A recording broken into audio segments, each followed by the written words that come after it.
Так, все, начинаем, да, ребят? Слышно, видно? Sağlıkla.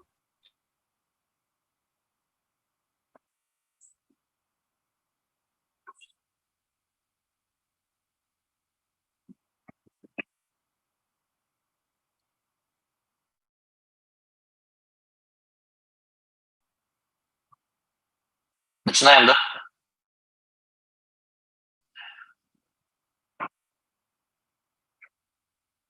Модераторы Арина, Екатерина.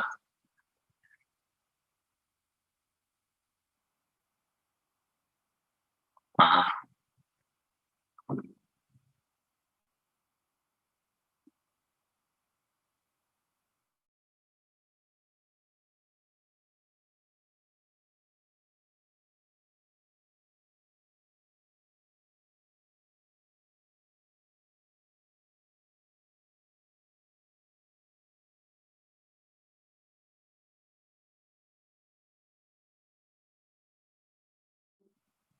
Марина.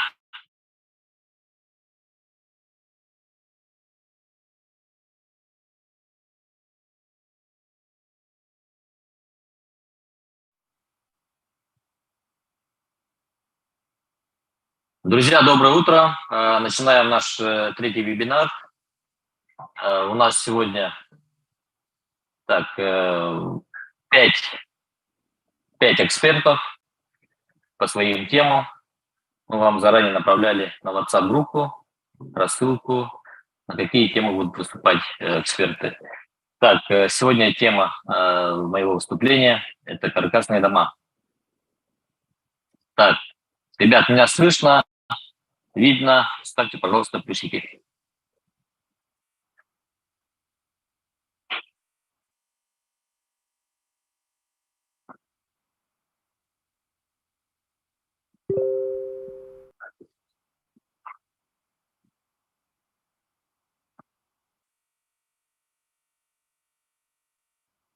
Так, есть плюсики, да?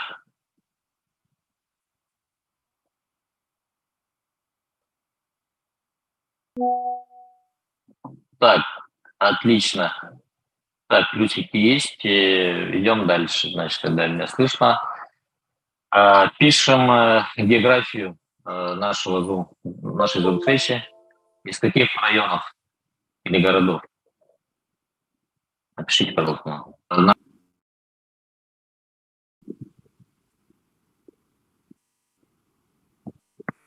Так, какие есть районы?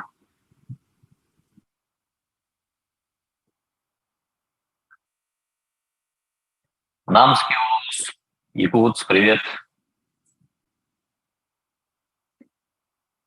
Заречье, Усть-Алдан, Жрабча, Мегина, Нам, Кавский берег, Якутск. Так, у нас в Зуме 51 человек, в основном из Якутска, из Заречья, Усы. Это Усть-Алдан, Нам, Мегина, Жрабча, плюс Намский район. Так, в прошлых зумах у нас были гости из Набара. Самая крайняя точка была. Затем Оленек, Нюрба, Белюский. Ребята, с вашего разрешения, на каком языке нам выступить сегодня? На якутском языке или на русском? Напишите, пожалуйста.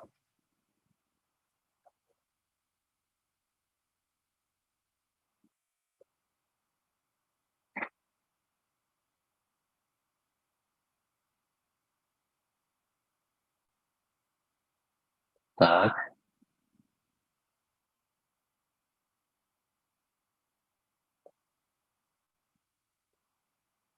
На русском языке, по-якутски на русском. Ну, давайте тогда, ребят, я выступлю на русском языке. Давайте краткое ознакомление нашей компании, чем мы занимаемся, сколько домов мы построили и так далее. Вот. У нас название компании «Шишкин дом», строительная компания. Так, мы работаем с 2014 года на рынке, а так активно начали строить с 2019 года. То есть мы масштабировались в 2019 году. Вот почему «Шишкин дом»? У нас вообще философия компании вечное наследие коренится в наших зданиях. Мы в честь нашего деда, который построил, кстати, в Намском районе, в Крейс-Котеле, первый бревенчатый дом. Вот. И вот, ну, имеется в виду, у нас как семейный подряд, мы занимаемся с супругой Мариной. Марина занимается отделом продаж, администратированием, а я в целом занимаюсь производством. Вот, по итогам 2022 года нами было построено 57 домов, ориентировочно где-то 2000, ну, чуть более 2500 квадратных метров жилых и 700 квадратных метров нежилых. Нежилые – это у нас террасы, веранды и плюс гаражи. В основном работаем, ну, целевая аудитория наша – это в рамках ипотеки дальневосточной, где-то 90% наших клиентов – это в рамках дальневосточной ипотеки. Ну, в том числе есть у нас и в рамках других ипотечных продуктов, то есть есть семейная ипотека, ну и прочее. В общем, аккредитованы во всех банках. Это у нас Сбербанк, Алмаз-Альгенбанк, АТБ, вот, все основные банки нашей республики. Вот, и те, которые работают именно в рамках дальневосточной ипотеки. Ну и также работаем, так, у нас строились по итогам прошлого года и предприниматели по свой счет, и строились айтишники. Вот. Так, вы, наверное, наш сайт знаете, называется СК «Шишкин дом». Есть у нас страница в Ютубе, есть у нас в Инстаграме, ну и у всех остальных социальных сетях, Телеграм, WhatsApp, бизнес и прочие. 2 ГИСи можете найти. Наш офис находится на площади Ленина, Амосова, 18, офис 504. Так, и наш краткий номер 25 88 88. Вот, это краткое было знакомление о нашей компании. Так, давайте перейдем к теме. Тема моя – каркасные дома. Вот, каркасные высокоэнергоэффективные дома. Так, по итогам прошлого года нами построено 3 таких дома, каркасные дома в стиле Барнхауса. Презентацию включили, да, модератора? Видно? Ага. Так, вот в презентации Барнхаус, построенный в рамках дальневосточной ипотеки. Он находится на Покровском тракте, 12-й километр. Размер дома 6×8, 2 этажа. Вот. Так, сейчас, ну, как с прошлого года в нашем городе как раз в тренде барнхаусы такие одноэтажные, двухэтажные, ну вот полтораэтажные. Так, нами построено 2 таких двухэтажных, то есть и один чуть больше размером, 10×6, одноэтажный барнхаус в Татаре. Кстати, он был запущен, тепло запустили мы перед Новым годом, и сейчас там уже наши клиенты проживают. Так, идем дальше, второй слайд. Так, этот барнхаус был построен на монолитном фундаменте. То есть я в предыдущем зуме, в первом зуме рассказывал про фундаменты. Там и сегодня остановится на этих моментах Арьян Егоров, наш прораб по фундаментам. Вот. Здесь я останавливаться не буду. Просто так вкратце скажу, что наш барнхаус построен на ленточном фундаменте с утеплением ну, как по нашему монолитном фундаменте и с теплым полом. Здесь видны вот как раз проведение теплого пола, вот красные трубы. Вот. Так, идем дальше. Так, что в барнхаусе, что вообще в доме очень важно? Важен проект. Проект дома, как будем строить, какой проект мы согласовали с нашими клиентами и какой проект мы будем требовать от своих строителей. Так, ну, вообще каркасные дома строятся в рамках СНИПа. То есть высокоэнергоэффективные дома по СНИПу, как вообще каркас делать, каким способом, ну и прочее. Там все прописано от А до Я. Вот в рамках этого СНИПа, в общем, строили вот эти высокоэнергоэффективные дома. Почему высокоэнергоэффективные? Энергоэффективность – это как раз именно самая актуальная тема, можно сказать, в нашем регионе, в нашем холодном регионе на условиях вечной мерзлоты. То есть здесь можно сэкономить много энергии, это именно в наших условиях газа, живя в таких домах. Вот они намного теплее, чем брусовые дома. Если дом надлежащего качества, если утепление провели надлежащим образом.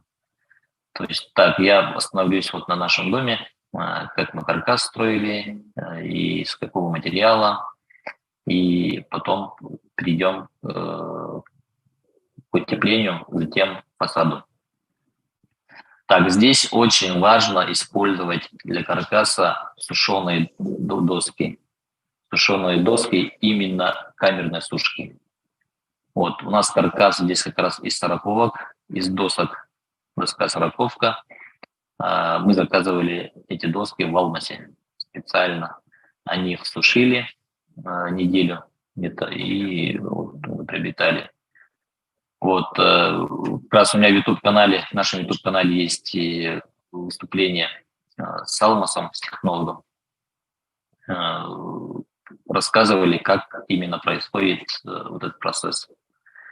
Вот, исходное, допустим, все зависит от пиломатериала исходного, ну, от, скажем так, от бревна. Допустим, есть зимняя рубка, есть летняя рубка. Как я в предыдущих тоже рассказывал, чем отличается зимняя от летней рубки дерева вообще. Ну, здесь нужно выбирать именно зимние рубки. Он как раз нам подходит для строительства домов. Для каркасных, для брусовых, ну и так далее. Почему? Потому что в сентябре вот именно хвойные деревья, ну вообще в целом деревья у нас в нашем регионе, они закрывают поры в корнях, и уже как бы прекращается впитывание воды в земли. Деревья готовятся перед зимой. Вот. Готовятся перед зимой, и где-то эти поры откроются только в мае. Так, в мае откроются, и начинают деревья впитывать воду. То есть при зимней рубке ориентировочная влажность в деревьях будет 30-45 влажности будет. А в летней рубке уже до 80 будет влажность. Вот здесь, если больше влажности, дерево, ну, пиломатериал, скажем так, или брус, или доска, в частности, доска, он будет трескаться, вести себя как-то, скручиваться будет, ну, и так далее. Вот. И, ну, в частности, в наших барнхаусах мы использовали именно зимние рубки. Затем исходная, допустим, у нас 30 влажности было, 30%. Пропустили через сушильные камеры в течение недели. Там работает компьютер, то есть все зависит от исходной влажности. Ну, в частности, у нас мы показывали там как раз этим влагомером именно влажность этих досок, ну, не досок, а бруса было где-то более 30%. Затем после кабельной сушки выходит где-то 8,7%. Вот именно 23% влаги убирается из дерева. То есть если исходные размеры доски были 40 на 180, да, допустим, после сушки он чуть-чуть сокращается даже в размере. То есть ширина, толщина сокращается от 4 до 3,8. И если ширина 180 была, это 18 сантиметров, становится где-то 170, там, грубо, 176, 187, плюс-минус. То есть 178 становится. Вот таким образом мы освободили от влаги и используем уже для строительства каркасных домов. Почему? Потому что у меня там как раз в Ютубе есть видео, я показываю, именно раскрываю утеплитель и показываю, как может себя вести доска с высокой влажностью. Так, в частности, мы, как я сказал, использовали именно каменные осушки. И там, допустим, между досками, между каркасом будет утеплитель. Если там мы использовали доску естественной влажности, тогда доска будет вести себя по-другому, как я сказал, будет скручиваться.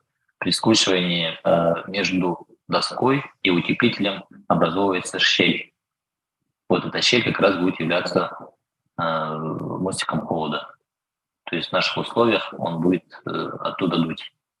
И вот, допустим, мы все вскрыли, это будет, обшили, допустим, изнутри и снаружи, да, и зимой, допустим, начинает откуда-то дуть.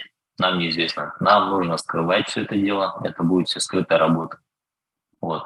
Открываем и уже замечаем то, что образовался мостик холода и оттуда дует. Вот, в целях, чтобы исключить это, как раз используем доску каменной сушки. Так, затем начинаем, вот каркас построили на фундаменте. Здесь мы с нынешнего года и вообще в барнхаусах рекомендуем настоятельно именно использовать теплый пол. То есть это лучевое отопление. Нужно как бы сперва греть полы, затем уже отапливать. Вот. И в наших условиях, как практика показывает, именно наши клиенты, у нас много запусков, холодных запусков. То есть когда мы приходим, грубо скажем, весной, это будет или в мае, или в июне, летом, когда заключают договора и хотят уже заехать в свой новый дом и справить Новый год. Вот тогда, допустим, мы строители, были случаи, что быстренько построили, дом сдали, допустим, в августе, в сентябре, потом баталии идут с газовиками, то есть документальные, и так далее. Потом запуск дома, то есть тепла, осуществляется только в ноябре, в декабре, даже в январе месяцах. То есть они являются холодными запусками. Вот при холодных запусках, если у вас нет теплого пола, фундамент будет очень холодным, потому что бетон, он уже как бы в ноябре начинает замерзать. В декабре он уже будет очень холодным, в январе он вообще будет ледяным. Потом греть за счет отопления ледяной фундамент, это не представляется возможным. То есть поэтому здесь мы рекомендуем именно теплый пол. Если теплый пол включаем, он потихоньку начинает нагреваться. И в доме никаких, будет исключаться именно то, что дует из пола или полы холодные. Тем более на монолитном фундаменте все равно будет покрытие пола в санузлах и на прихожке, допустим, будет покрываться кафель. То есть кафель, это как гранит, он будет отдавать воду. Вот. Так, останавливаемся на утеплителе. Так, утеплитель, мы использовали здесь экологичный утеплитель, именно минеральную вату. В частности, приобретали в сибирском бизнесе, это на фотографии. Фирма называется Изовер. То есть Изовер раньше, вообще раньше в строительстве использовали как теплый дом Изовер. Он такой желтоватого цвета. То есть там отличается от лямбды. Лямбда – это измерение именно теплопроводимости. Чем выше лямбда, чем больше теплопроводимости, то есть теплее будет. Вот. Сейчас на современном рынке их очень много, Изовера. И именно есть для крыши и для стен. То есть для стен именно рекомендуется вообще в целом строителями и нами использовать именно плиточные утеплители. То есть они не ленточные будут, то есть там длинные там 30 метров, они будут шириной 60 сантиметров и длиной там 90. Вот. Именно каркас мы приготовили по ширине утеплителя и начинаем уже класть стену, то есть из плиточных утеплителей. Здесь у нас толщина вообще стены утеплителя 25 сантиметров.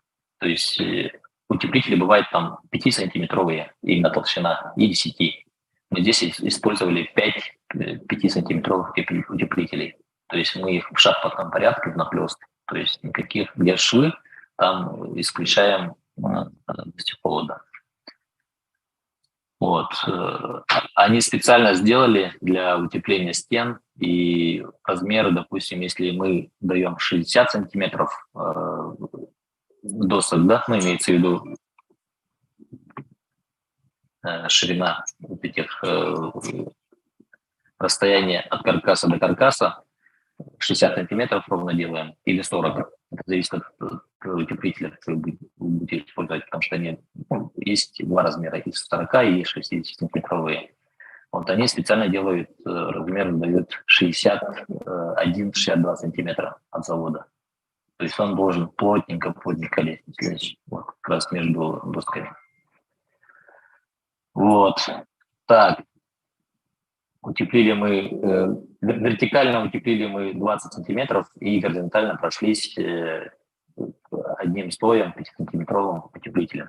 То есть мы здесь, если, допустим, будут скрыты какие-то, скажем так, если будет скручиваться все-таки там доска, каркас, появится щель какая-нибудь минимальная, тогда горизонтально проведенный утеплитель, он будет исключать именно мостик повода. То есть мы так и сделали.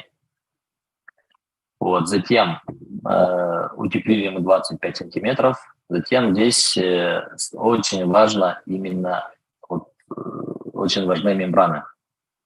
Какие мембраны мы используем? То есть мембрана – это именно мы использовали изоспан, из внутренней стороны использовали и из внешней стороны. Вот. Внутри у нас изоспан FS, он фольгированный, то есть он отторгает тепло от себя. Как фольга.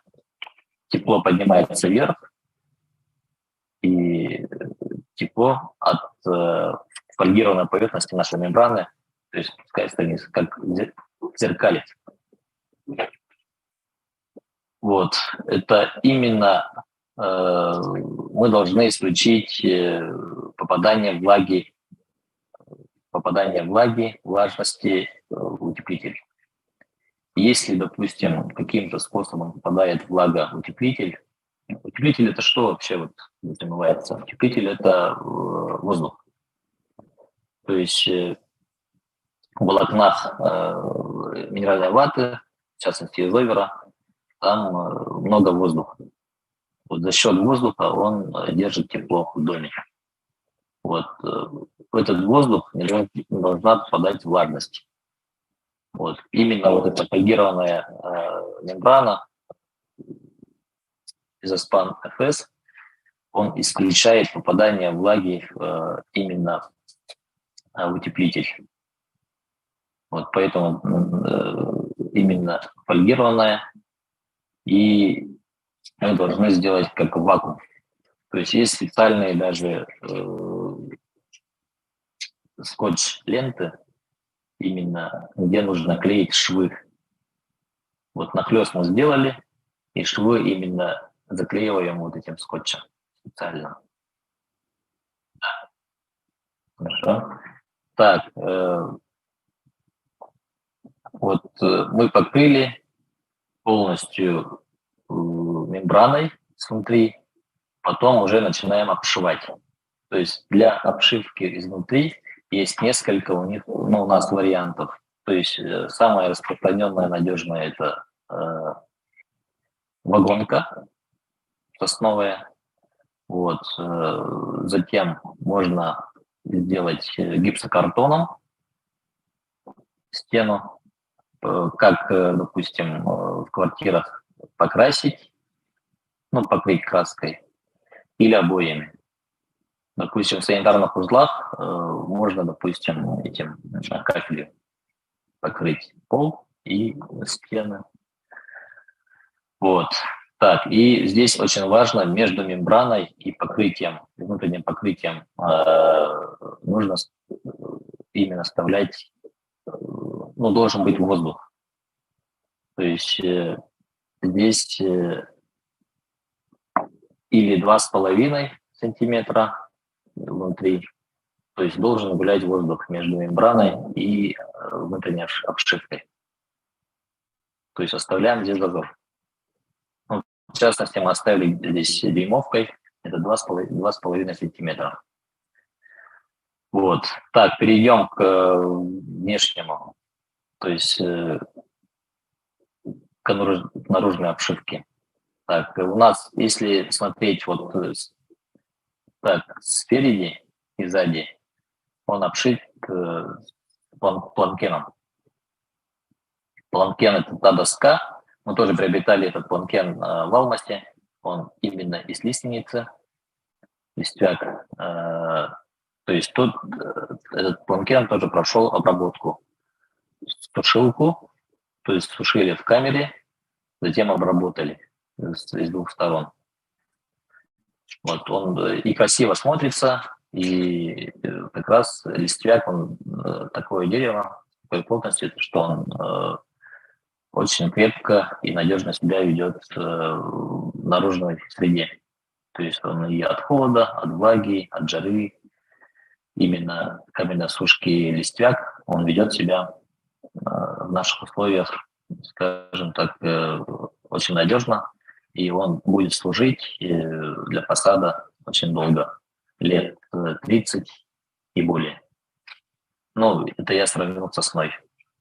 Вот поэтому мы именно использовали планкен из листвяка. Вот. Затем с торцов это у нас фальскровля. Мы заказывали из Новосибирска. Фальскровля как раз он, старая, забытая, скажем так, раньше использовали для покрытия кровли. Он сейчас в тренде. С 2020 года он в тренде именно в барнхаусах, в каркасных домах, именно используют фальскровлю. Они, можно заказывать именно разной расцветки. Но в барнхаусе в основном используют темно-серый графитовый цвет. Они специальными замками, очень удобно с ними работать. Покрыли фальскровлей именно кровлю и стены, то есть с двух сторон. Так. И здесь очень важно, мы же все как сделали вакуум, допустим, дом, да, здесь очень важно еще проведение вентиляции. То есть здесь нужно привлекать именно специализированную компанию, организацию. У нас есть такая компания, мы работаем с ними. В общем, как раз и в Статале построили дом, 2 дома Барнхауса, как раз и именно обращались к ним.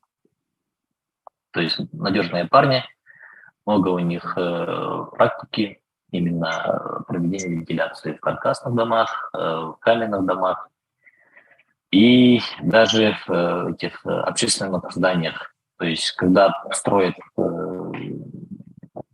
общепиты, это кафе, рестораны и так далее, все обращаются к ним. То есть ребята очень надежные. И вот что у них мне понравилось, то, что они большие эксперты. То есть они знают свое дело. А тогда я. Вот, так, в заключение, что могу сказать. Каркасные дома, они у нас как бы, в нашем регионе не новые. Это строили каркасные дома и при Советском Союзе. То есть только видеоутеплителя использовали не минеральную вату, а опилки. Вот у нас дачные дома, в основном старые, построены в 80-х, начиная с 70-х, 80-х, 90-х годах, они все вот эти зацепные именно каркасные дома. Потом технология шагает вперед, не стоит на одном месте. И вот сейчас уже пришли в новые технологии и новые типы домов, тип домов каркасных. В частности, Барн-хаус. Вот, так, у меня кратко все. Жду вопросов. Вопросы есть? Давайте. Да.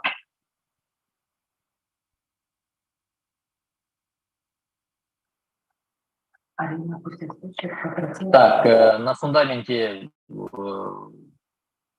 остановится Ариан. У нас прораб Ариан Егоров, прораб по фундаментам. А так это все зависит от наружной температуры воздуха. То есть в летний период он быстро схватывает, моментально. И каркасный дом, в принципе, на этом фундаменте, допустим, мы все подготовили, армировку там и так далее, да, залили бетоном, заказываем, как я рассказывал, именно мы заказываем таких бетонных узлах, именно проверенных, где есть лаборатория или есть договор с лабораторией, вот, или есть свои миксера. То есть это очень важно. Заказываем, допустим, у них, с сопроводительным документом получаем, вот заказали, допустим, 350-ю марку, М350, они сопроводительную документацию вручили миксеристу, указывается дата, место, дата, время отпуска бетона и марки, и кто получил, и госномер. Наш мастер именно на строительной площадке именно этим документом принимает бетон. То есть, скажем, госномером там 505-14 отправлена марка бетона М350, 8 кубов, вот таким-то водителем, такой-то машиной. И пишется дата и время. Получили и начинаем уже принимать бетон. Приняли бетон, выровняли, ленточный, допустим, да? Выровняли потом в летний период, это у нас в июне, в июле, в августе, когда температура плюсовая, плюс 20, 20-30, это можно строить уже через 2-3 дня каркасные дома. Вот. Пока мы будем поднимать стену, пока каркас будем поднимать, или, скажем, или даже брусовой дом, будем поднимать стену, возводить стены, он уже схватывается. То есть через 2 недели он становится, уже берет в себя самую такую максимальную плотность. А если брать это холодный период, скажем, даже минусовые температуры в сентябре, в октябре, у нас ночью все равно минусовая температура. Вот именно когда принимаем минусовую температуру, бетон схватывает себя дольше 2 недель. 2-3 недели. Вот. Дальше вопросы? Арина попросили нас звучать.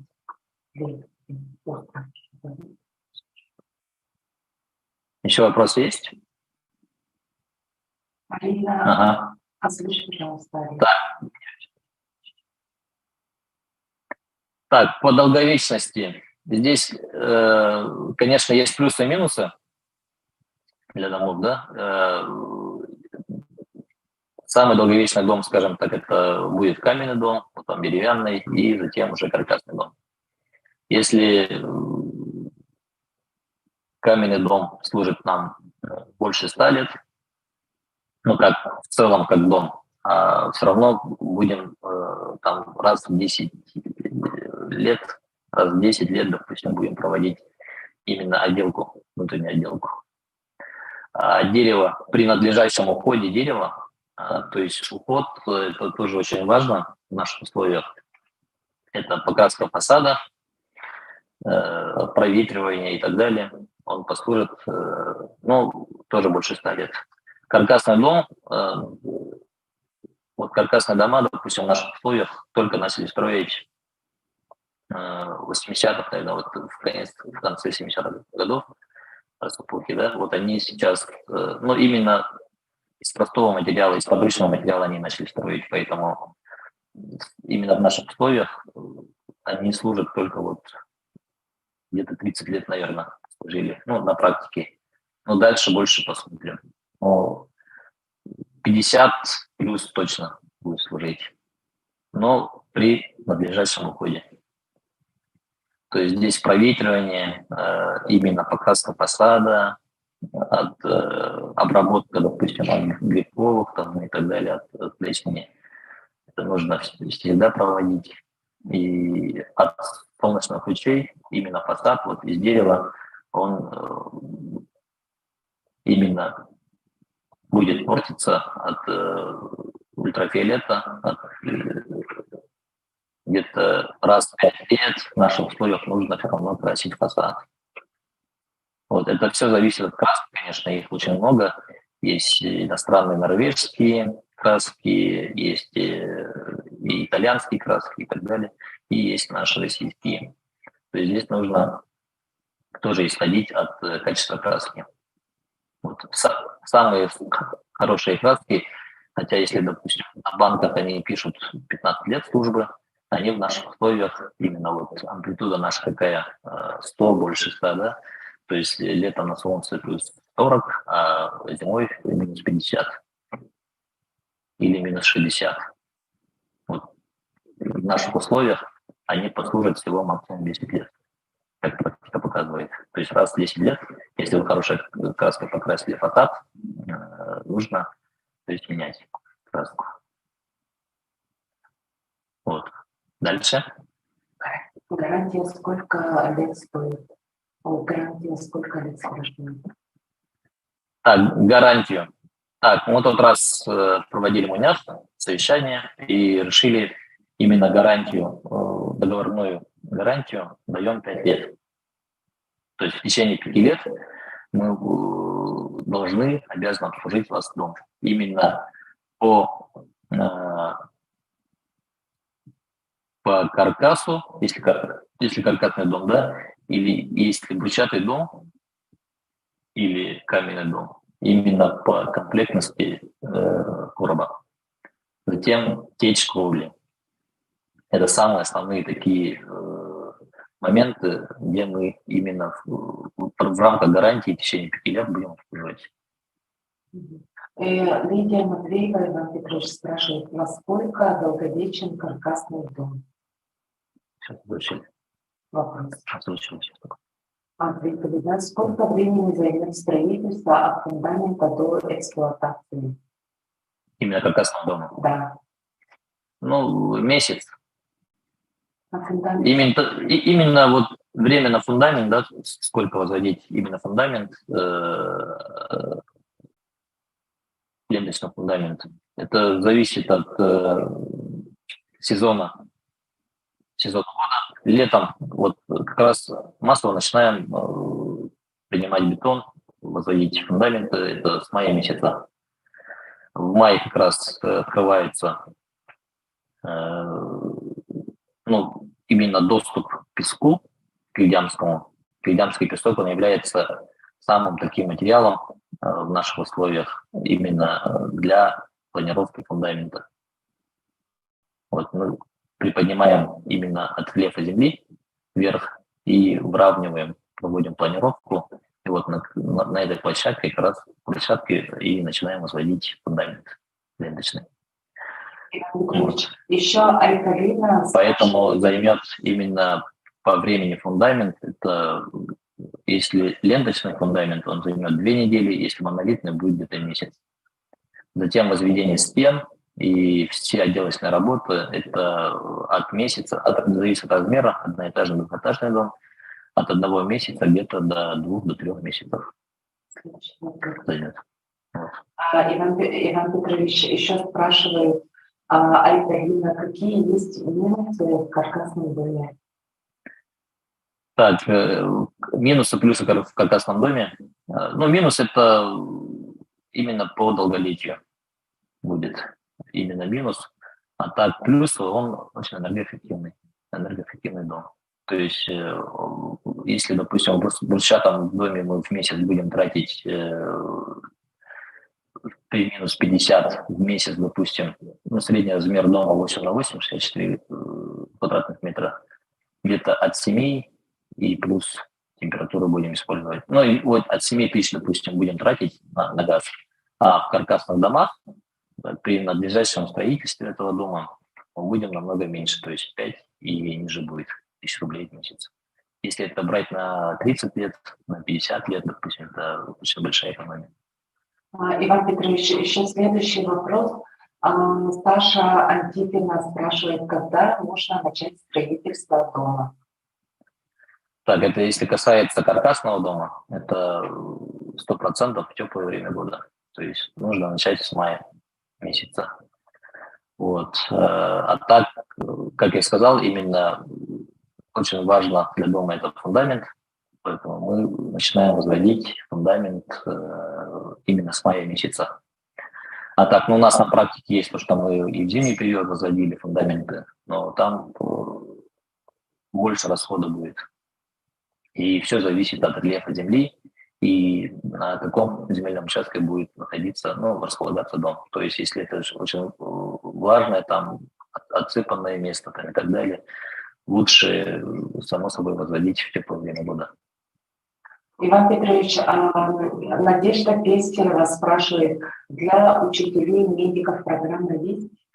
Для учителей, для медиков есть как раз и в нашем регионе дальневосточная ипотека. Именно без ограничения возраста дают под 1,5% на 20 лет ипотеку максимум 6 миллионов рублей. И в рамках этого продукта ипотечного вы можете приобрести земельный участок. Как раз мы подбираем вам участки. Допустим, если вы захотите на Покровском тракте, в сторону Покровского тракта, в сторону Великого тракта, Ланского, и так далее, все по городу. Наши менеджера по продажам, они вам подберут участок. Затем наши проектировщики, архитекторы вам запроектируют ваш дом, мечты.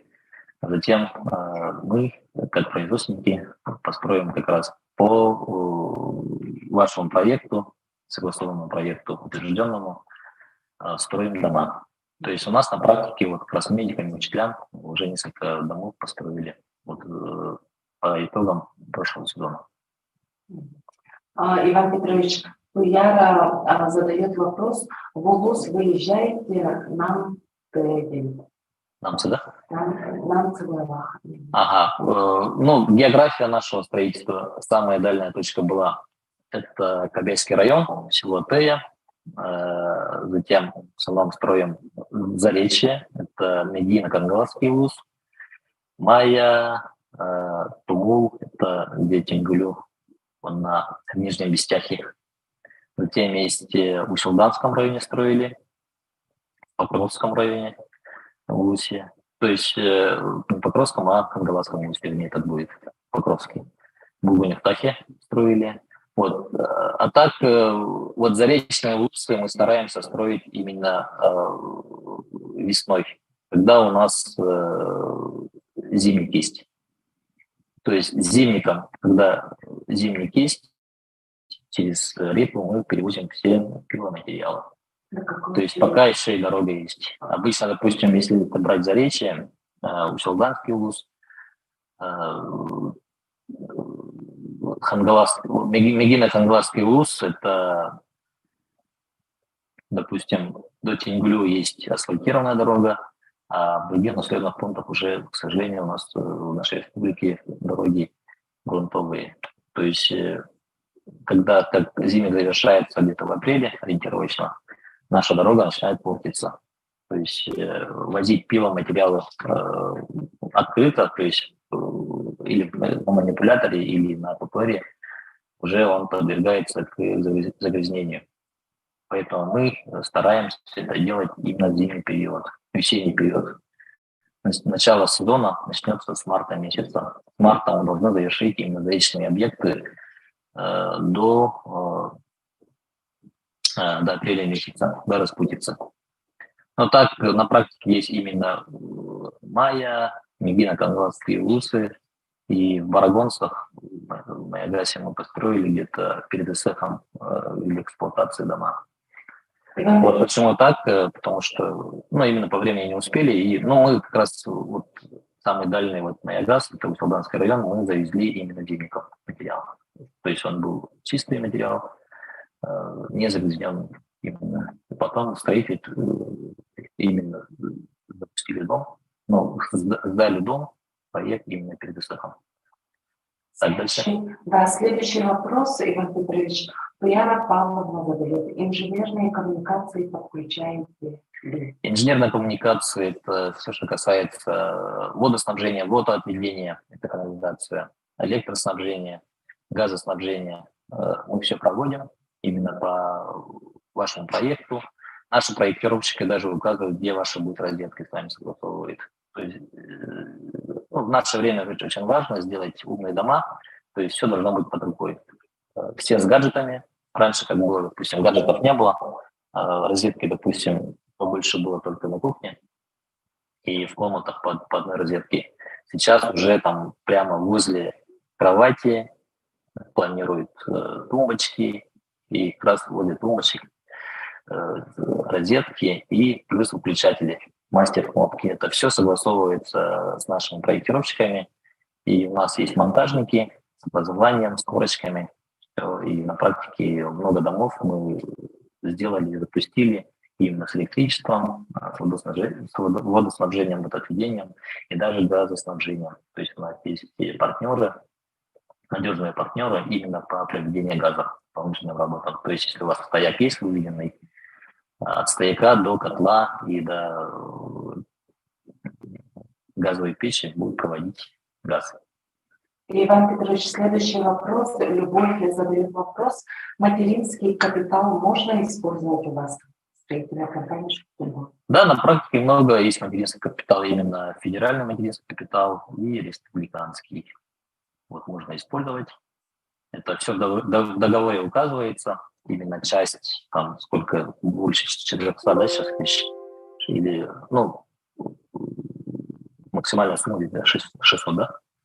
600 тысяч рублей – это суммарно федеральный и республиканский. Плюс 180 республиканский. Да, 180 тысяч республиканский откат указывается в договоре и используется при строительстве дома нашей компании. Так, Иван Петрович, следующий вопрос.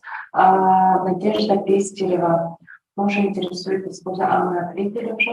Николаевский дом Чурапчи сейчас асфальт, видимо, можете ли выезжать в Чурапчинскую область? Чурапча, да, если это именно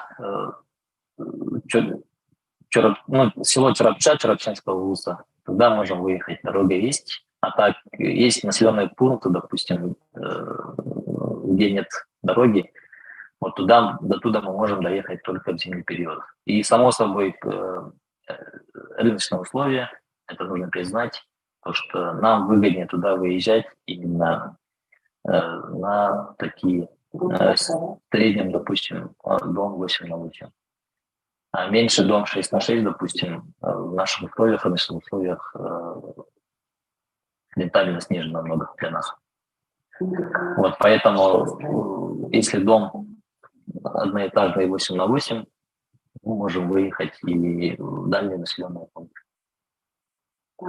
Марьяна задает вопрос, Иван Петрович. Стоимость дома с подключением коммуникаций в черте города, это 180... Так, по части стоимости дома вы можете узнать в нашем офисе менеджера. Здесь щепетильный вопрос, если, допустим, я сейчас скажу, стоит это, ну, допустим, скажу, это 3 миллиона или 5 миллионов, допустим, и при фактическом, допустим, на консультации эта цифра будет меняться. Или минус будет, или плюс. Поэтому приглашаем вас в офис Амосова, 18, площадь Ленина, кабинет 504. Вам девушки проконсультируют. По телефону, допустим, это одно, нужно приходить, у нас есть готовые проекты, есть макеты построенных домов, это нужно потрогать, допустим, там, посмотреть, как, что там девушки все подскажут, вам расскажут и про ипотечный продукт, и как строится, сколько строится, сколько мы строили, и сколько мы планируем строить в этом году. Мы планируем 80 домов. Вот, планируем. Еще Да, вот. Так, давайте вопросами будем завершать, потому что у нас есть эксперты, еще 4 человека. У нас по времени, по таймингу очень долго уже. И мы, так, вот эти вопросы будем, на ваши вопросы будем отвечать именно в WhatsApp-группе. Нет, после каждого спикера. Вот. Нет, если остаются вопросы все равно у людей, они будут задаваться, именно отвечать будут. И самые такие, может, объемные ответы получите все равно в офисе, в нашем офисе. То есть там на все вопросы, вот сейчас накапливайте свои вопросы, записывайте для себя и приходите в офис на консультацию, на бесплатную консультацию. По записи можете подойти, чтобы удобно вам было, нашим менеджерам, именно по короткому номеру 25 88 88. Звоните, представляетесь, и хочу строиться дома в вашей компании, хочу прийти на консультацию. Вас запишут, допустим, как вам удобно. После работы удобно, или вам в выходные удобно, или с утра. Напишите на консультацию, приходите в офис и на все вопросы получаете ответы. Вот. И потом можно, после всего, можно выезжать на построенные объекты. Вот. У меня все, кратко так. Спасибо за вопросы, спасибо за участие. Следующий спикер Людмила Наумова, это наш финансист, бухгалтер, расскажет вам именно на тему налоговый вычет. Людмила Васильевна. Угу. Меня видно, да?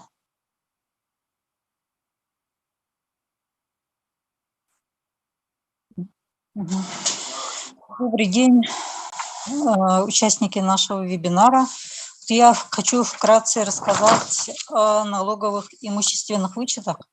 Ну, вообще существуют вычеты, виды вычетов. Это социальные, имущественные, профессиональные, инвестиционные и стандартные. Но в данном случае у нас имущество, земля, вычеты, виды вычетов – это социальные, имущественные, профессиональные, инвестиционные и стандартные. Но в данном случае у нас имущество, земля, вычеты, социальные, профессиональные, инвестиционные и стандартные. Но в данном случае у нас имущество,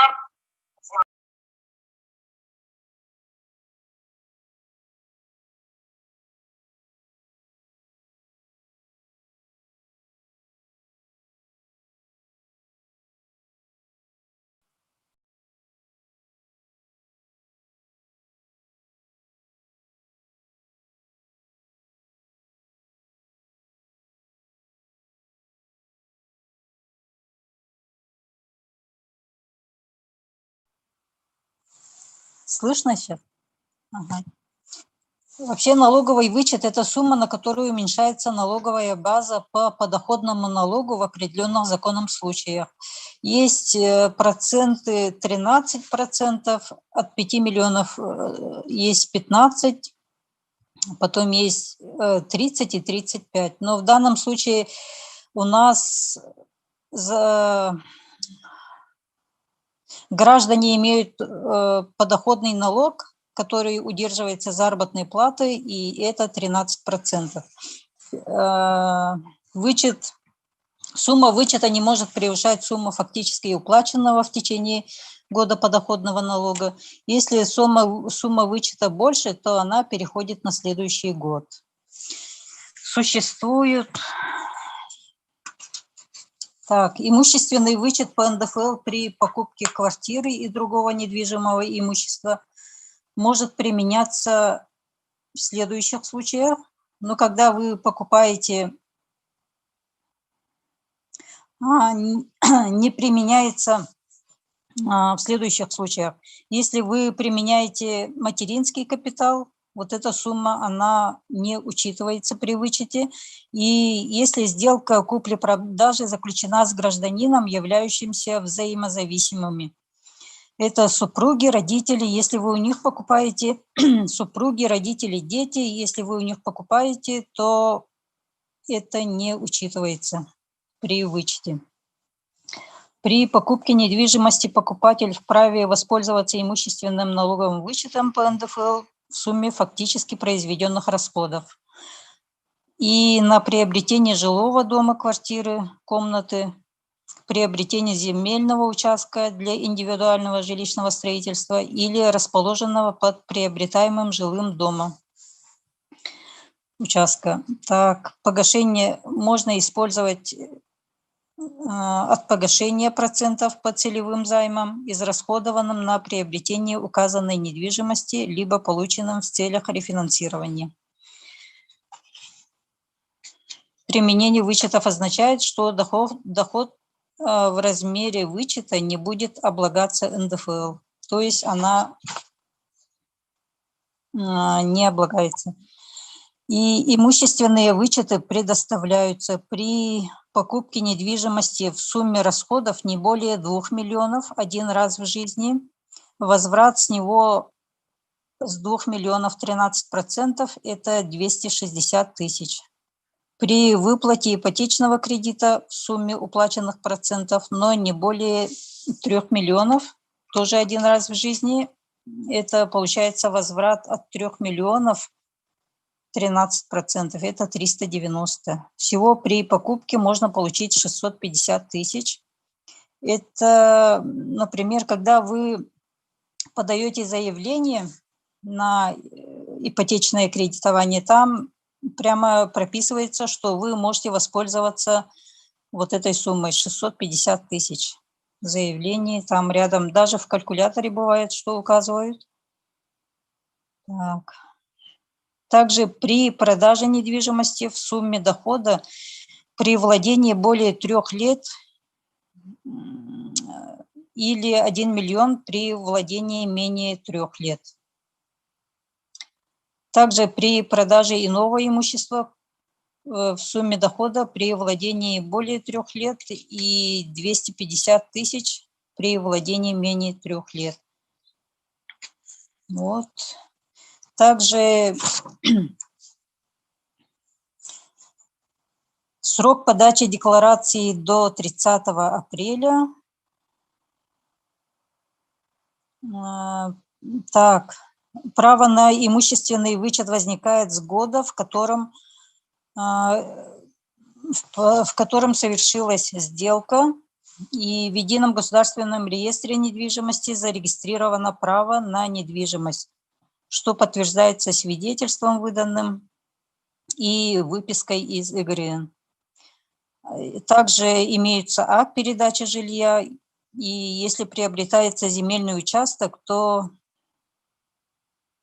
земельный участок для жилищного строительства вычет можно заявить только после того, как дом будет построен и будет зарегистрировано право собственности на него в Росреестре. После регистрации только можно применять. А также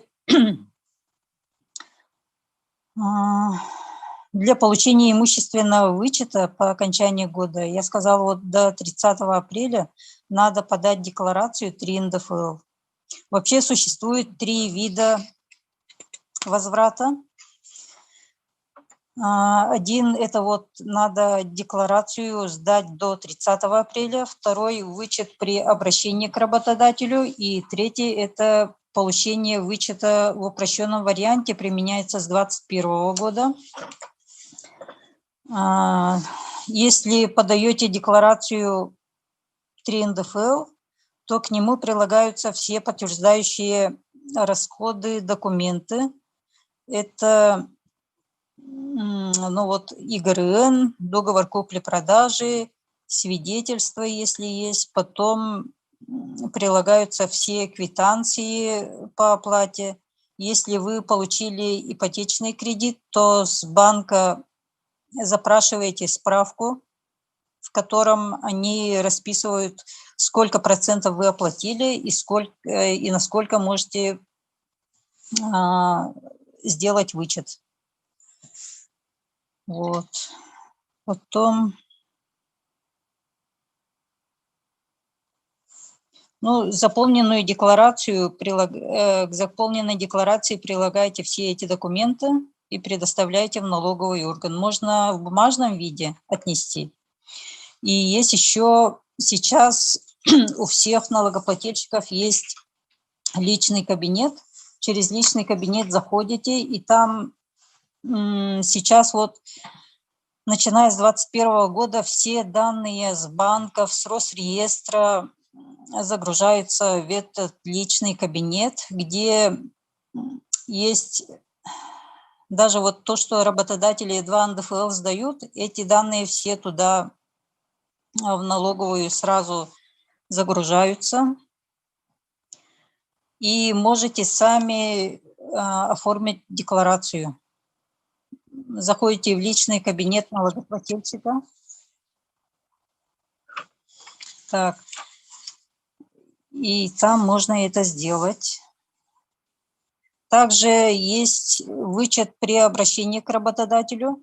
Для этого имущественный налоговый вычет можно получить до окончания налогового периода при обращении к работодателю, предварительно подтвердив это право в налоговом органе. Для этого налогоплательщику необходимо написать в произвольной форме заявление на получение уведомления от налогового органа на вычет, подготовить 2 копии документов, подтверждающих на право получения, предоставить в орган заявление на получение уведомления с приложением копий документов также, и по истечении 30 дней получить уведомление о праве на имущественный вычет. С этим уведомлением вы подходите к работодателю, ему и это уведомление, которое будет являться основанием для неудержания НДФЛ из суммы выплачиваемых физлицу доходов, до конца года. Это, получается, вы в течение года можете воспользоваться, не дожидаясь окончания налогового периода. Также хочу остановиться вот на упрощенном вычете,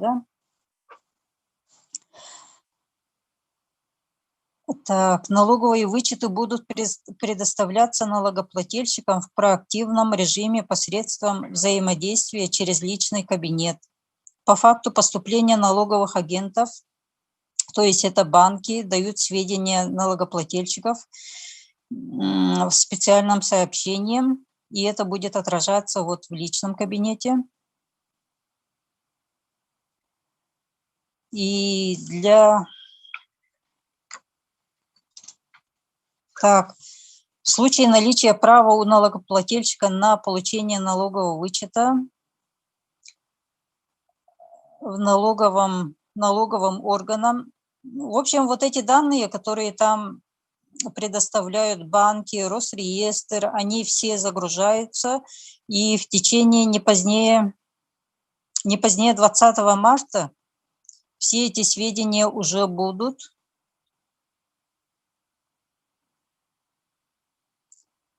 сведения предоставляются органами до 1 марта, и они обрабатываются в течение 20 дней, и не позднее 20 марта эти данные уже все будут.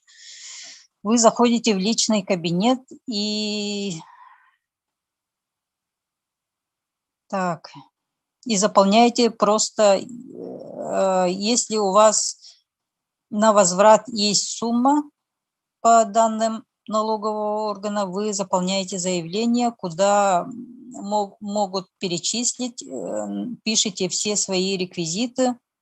В общем, там еще дает выбрать, на какой счет, потому что все данные о ваших счетах у налогового органа есть. И на практике срок проверки там через личный кабинет быстрее, чем вот бумажно будете давать, да? Бумажная проверка идет 3 месяца, а если через личный кабинет, то около 10 дней.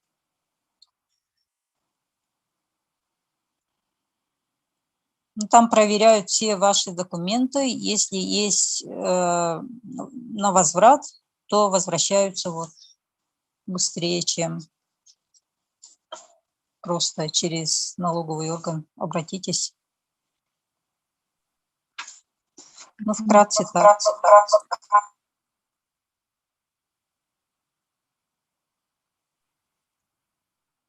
Да, на вопрос ответим.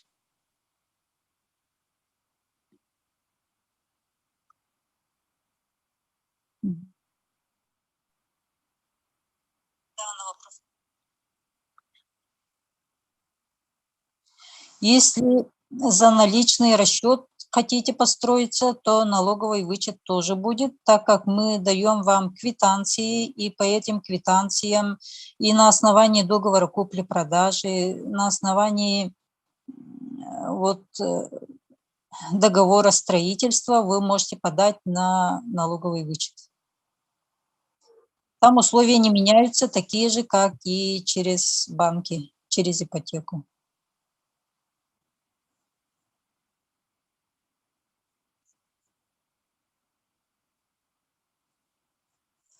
Самозанятые – это такие же физлица, они могут вычетом воспользоваться, так как при получении ипотеки вы все равно с налоговой берете справку о том, что у вас были доходы, да, и с них вы оплачиваете 6%. С них вы можете получить, а ИП, если вы получаете ипотечный кредит именно для работы ИП, то это подоходным налогом не облагается. А если вы работаете в ИП и получаете доход как зарплату, то да, вы можете воспользоваться вычетом.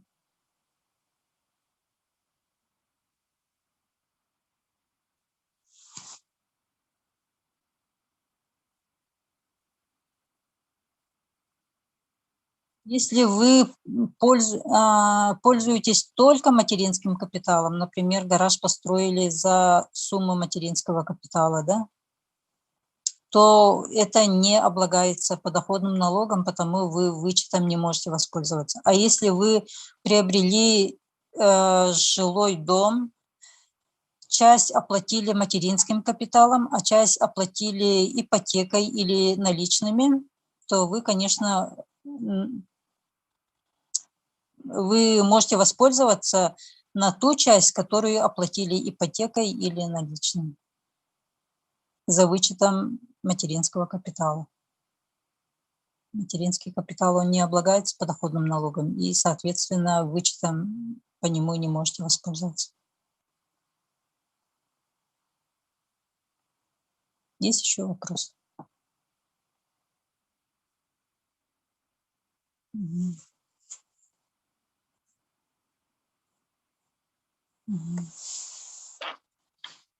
И хочется сказать, что сейчас вот личным кабинетом пользоваться очень удобно. Для получения личного кабинета вам надо в налоговый орган сходить один раз, получить логин, пароль, и можете зайти сами все вот эти действия, не обращаясь в другие финансовые организации, например, да, бухгалтерские организации не обращаясь, можете сами очень легко сделать 3 НДФЛ именно в личном кабинете. Мне вопрос поступил. Мгм. Да? Мгм. Если с квартиры вычет получили, то со стройки получим вычет. Так, если с квартиры получили вычет на 2 миллиона, то с постройки там можно, если вы по ипотеке покупили, да, получили вот эту стройку, то можете процентами воспользоваться в пределах 3 миллионов. И, ну, если вообще налоговый вычет, налоговым вычетом можно пользоваться 1 раз в жизни. Если 2 миллиона вы уже использовали, то повторно вы не можете. Но если получил, например, супруг, а супруга не воспользовалась, то может супруга воспользоваться этим вычетом также.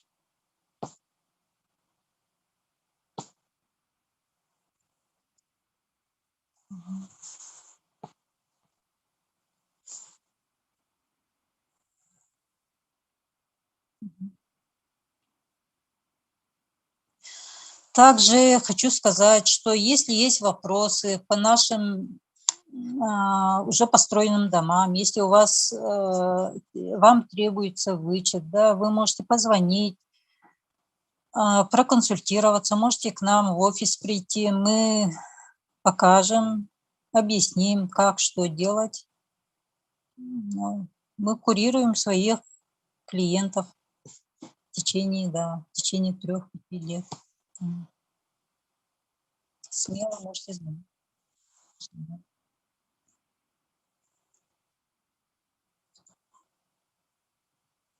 Все, да?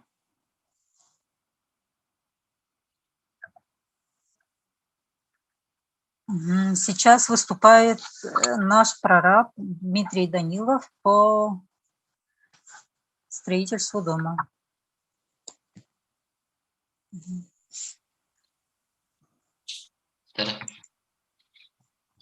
Уже представила сына.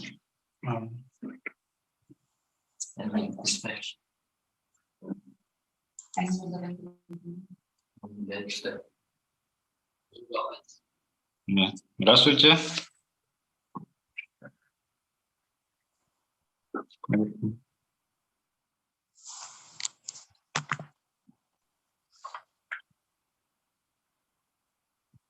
Меня слышно, видно?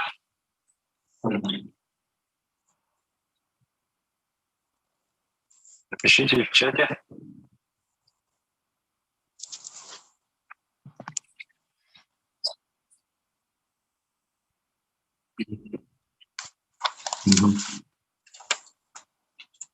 Здорово. Удобно будете? Дмитрий Павлович, пожалуйста. На вебинарда. Я конструктивный пассиан.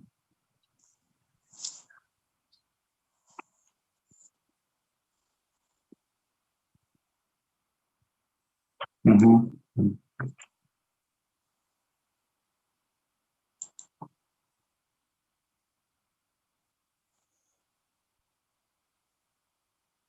Да, лобик, Покровская тракта, мужской интерес. Это чай бегал лапом кому-то, Василий тоже. Джекоб Гестри. Дальше. Дальше и так. Алина.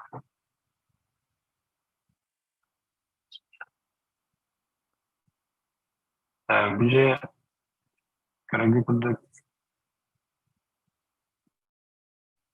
Басметегер. Гостевой, кухня, столовая, почка, санузел, она спальня. Коротив аула, вона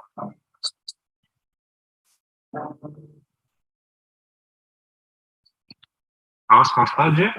Buna erkelde. Manna kene bulana bukaragi produk sanujeva кухня-то ada cerita itu, tapi sekarang bahkan mata beli terbitnya, maka sanujeva kухня-то terus kena hati, tapi tergen san teknis kayak bisa pada kухня kita mana tuh sanujeva kita terus waktu jadi Jene wa turbalar babataran untuk kindar juga waktu. Amatan ehege bo mastan jene paling ceruk begitu ya. Kan isu beli itu produk mastan ehege orang resep orang apa? Biasanya resep Allah mastan dahulu atau produk jalan namanya mastan. Ini tahan bersih. Окончательно как надо, он бегает через табликами ректора, он в основном и когда стал по структуре лестницы проблемы младших, он находится удобно и на барте лестницу кем был там. Лестничная площадка. Около заказчика багарларын көрдік. Олар табылачты, оны по конструктиві ардақ табыларынан еш білен береді. Самый довостах, икелюштер. Оны самый довостах, там икелюштер. Площадка лестничная площадка халка.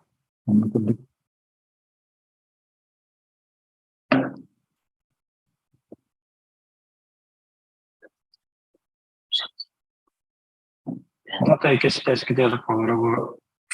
Как будет китайская халанда. Испания хостов, он сам взяла. Там мало будет когда пар проекта директора. Проектировщиктер, mana гардероб там работает же рабочее место таhariknya. Mana там он махалара туган кардакна, эркелин кардакна мадамя охан шебака нарабай тенектер драма. Он кардакна. Деньги условия Sistem juga tunjukin hal buat mengenal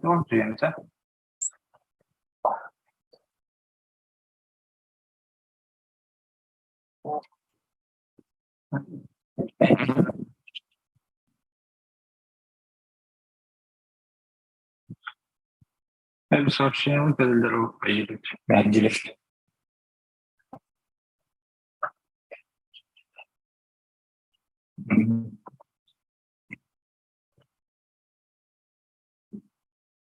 Вопрос там был на курение, он на день корабля.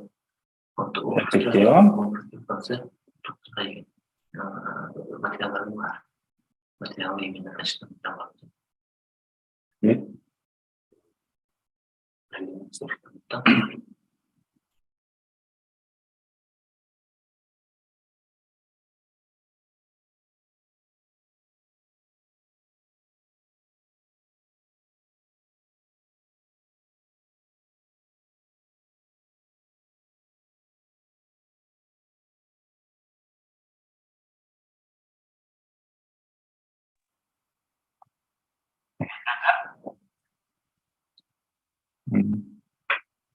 Около беги делебитер качественные материалы поставщик тадахбыт, генералитте габит, он генерал варта бордонялара бе ленточный бобата, он варта циркулярный дисковый топ.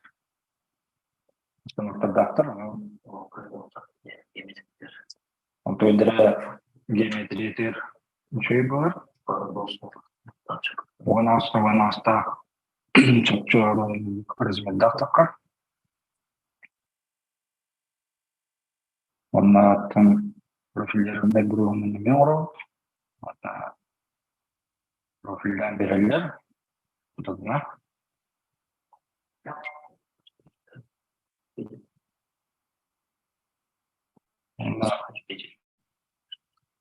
Aha. Kayda burus oldu güldü. Burus ottan profillerinden düşüyor. Обычно естественно важность там государственная. Амата приехала на поставщик так вот мастер появился. Saya обычно мир. Adbenali mas enjoyable. Важно надик. Он ман бе тата.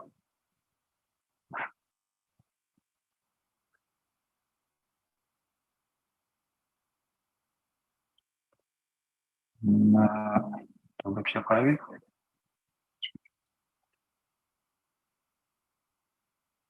Мог просто вот на сейчас управление.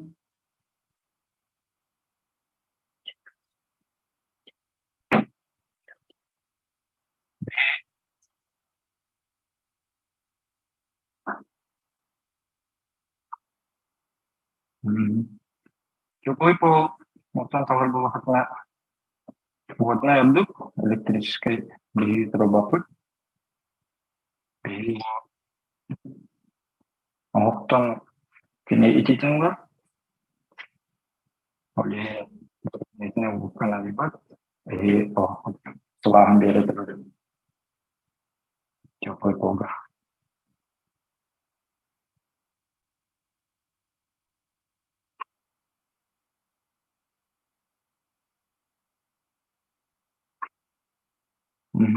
Клеоны брус, Антон уже сушеный, наручи где-то, кене барта чуть на террором говорю, а так пар эдевлинен эпеттиргине оңорон берелер, поставщиктер.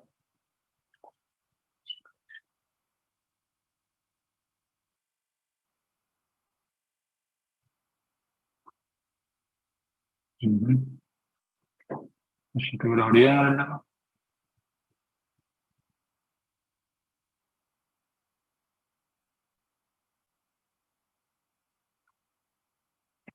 Kötü sezona Mart'ta tamamlap okurduk ottan. Beri bastan toktare. Ali teyçeter. Elinin ödeleyin. Mütelahat edip. Şimdiler Allah'ına Yuvan kutulu şappetin gördük. Usul'a havludan eline mütelahat etti. Ondan elinin ödel öksün bu Tuğu tavana tekfaladı. Petak var.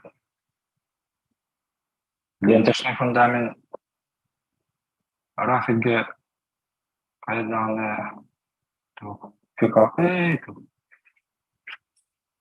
bilgisayar gibi опыт. А так, возможно, рахмор грамман биреметне нахум бола. Окудук мештетер семин жанна семehen орын кутукак грамман биремен алда аврам. Олен би onu sahada akıt.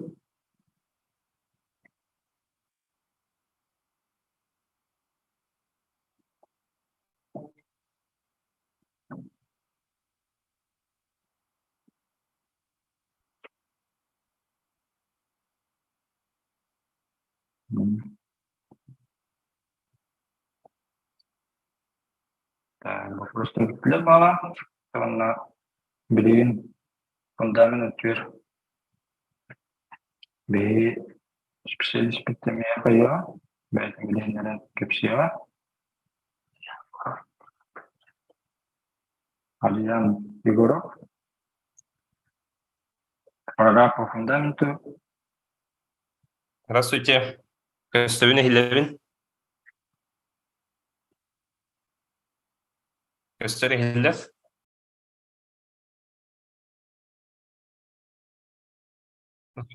Звук барды. Ага. Бу үтө күнүнөн үстү түгүл күндө вебинарга интернетке кирбит кылактар интернетке бичоннорго үстү түгүл мактанабыт эха онна элбакки көрдөспүтүн курдук бары өйдүлөрүн курдук муччылы ытар бар кепсирбер көңүлләр якын барым онна меня зовут Ариан Егоров, я ответственный за фундаменты и подбор участков, то есть подготовка основания и устройство фундамента в компании Шишкин дом. То есть и немного расскажу вам кратко о принципах нашей работы, нашей компании, как мы действуем, какие материалы мы используем и так далее. Так, начинаем. Первый слайд включите. Так, ну, по части выбора участка, как показывает практика, очень много людей, клиентов заблуждается в выборе участка. И основной момент, они, то есть, хотят выбрать сухое ровное поле, именно сухое ровное поле, без водоемов и так далее. Но хочу отметить то, что, как всем известно, наши климатические условия, они как бы специфичные, у нас вечная мерзлота, и поэтому я прошу будущих клиентов и людей, которые ищут фундаменты, то есть участки, не бояться близ находящихся водоемов, именно в том месте, где вы хотите построить дом, потому что как раз-таки в таких местах у нас идет меньше, то есть температура, то есть там меньше оттаивает грунт вечно мерзлый, там вечная мерзлота находится ближе, и как бы фундамент под вашим домом будет намного устойчивее, близ водоемов, то есть реки и озер. А как раз-таки в возвышенных местах, в ровных полях и старых пашнях, например, у нас, где в основном строимся, да, в Сатали и в сторону Хатасов, например, там сухие ровные места, и уже в некоторых моментах вы могли заметить то, что уже идут трещины. Трещины – это говорит о том, что уже вода вся испарилась, и как раз-таки эти трещины, они начинают передавать внешнюю температуру, то есть летом, они сильно начинают действовать на вечную мерзлоту. И поэтому хочу отметить то, что не надо бояться близ находящихся около вашего участка водоемов. То есть достаточно просто отметить, то есть поставить дом на безопасном расстоянии, чтобы вода, то есть от осадков, не доставала ваш дом. И этого достаточно. И как бы то, что вода находится близ вашего дома, это не говорит о том, что у вас там что-то сдвинется, и то есть основание поведет в будущем себя плохо. Так, и далее будем переходить на отсыпку участка. Следующий слайд включите, 39-й. Так, в качестве основания мы используем исключительно гравелистый грунт, больше всем известный как ильдямский красный песок. Все используют, то есть всем известный. Он зарекомендовал себя тоже в ходе практики, многолетней практики, как с очень хорошим физико-механическими свойствами обладает. У него очень высокая плотность, быстрая уплотняемость, и он менее подвержен водонасыщению и, то есть, перепадам температур. Если даже, допустим, он впитает воду, и потом эта вода от нее испарится, он свои несущие способности не теряет, в отличие от обычных песков, там речных и мелкозернистых песков. Поэтому мы исключительно рекомендуем всем то есть под основание фундамента ложить обязательно кильдямский песок. Вот так вот. Так, дальше.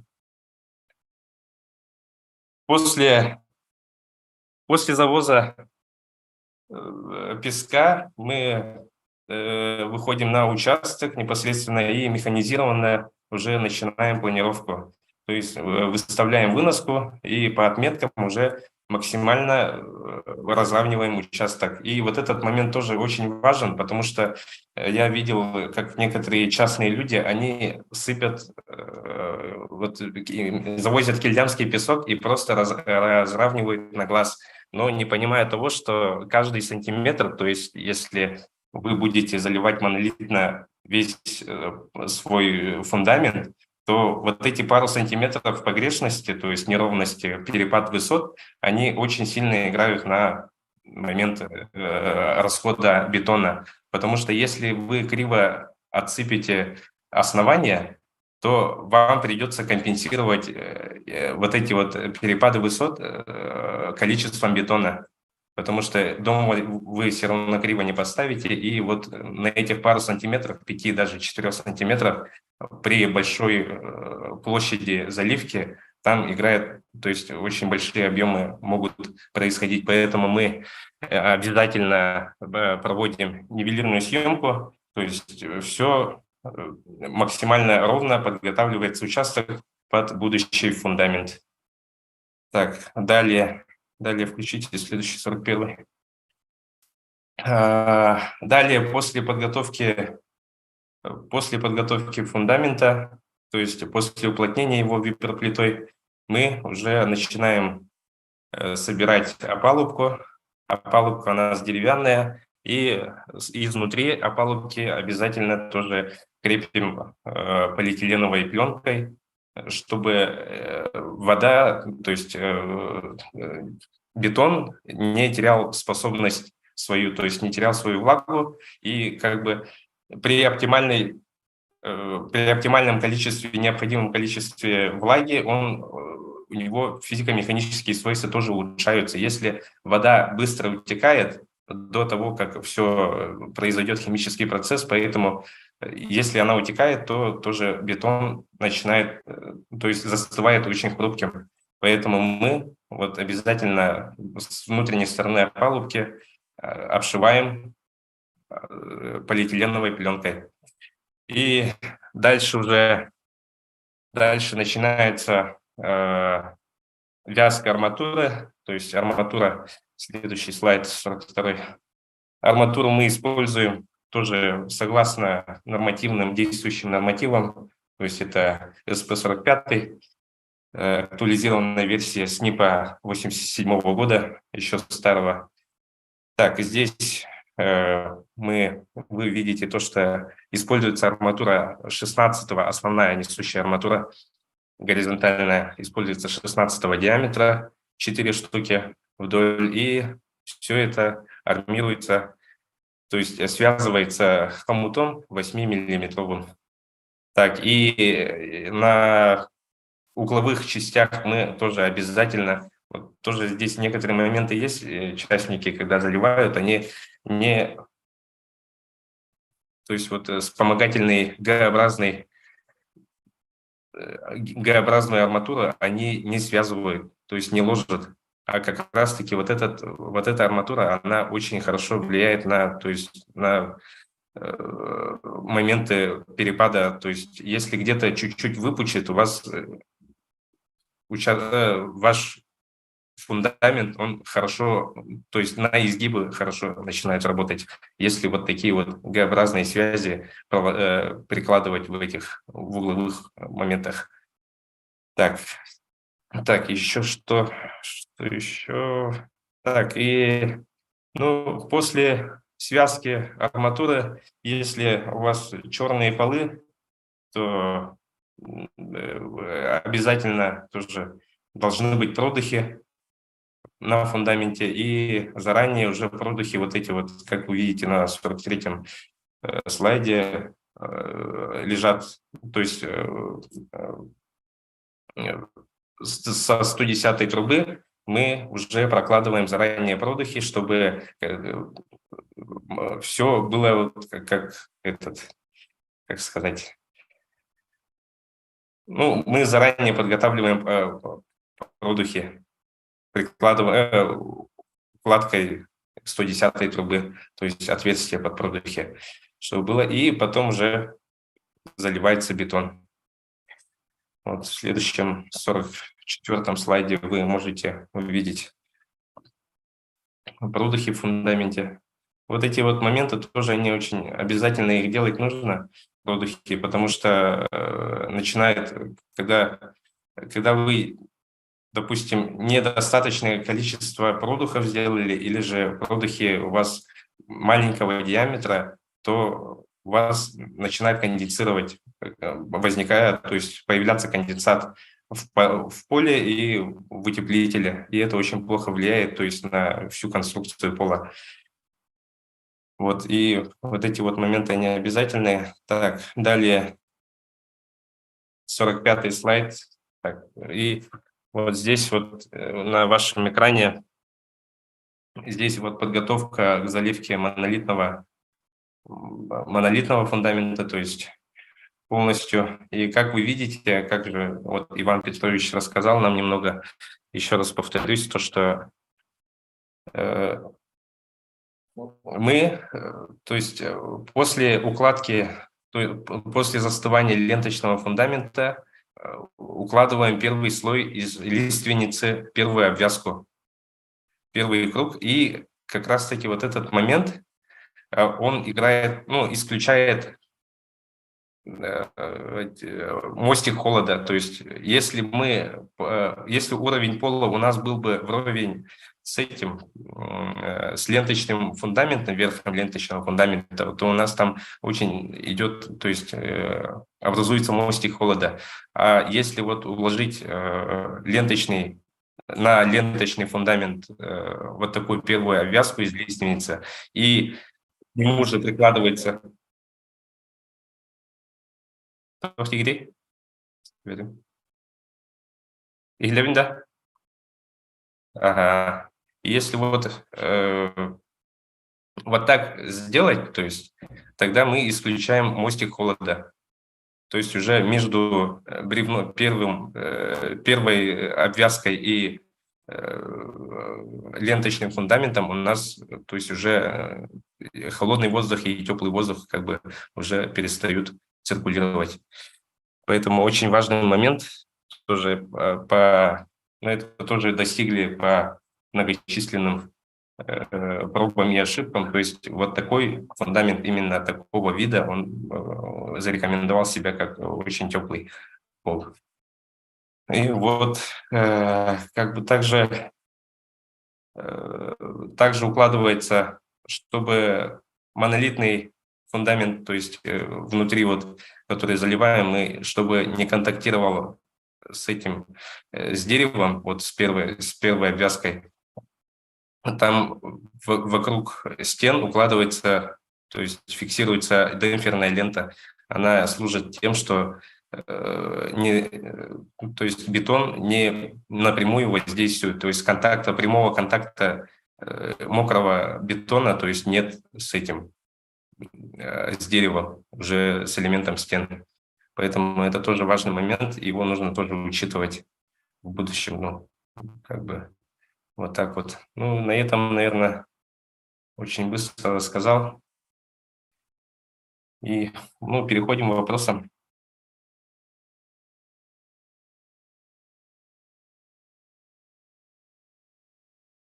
Вопросы в чате, если есть вопросы.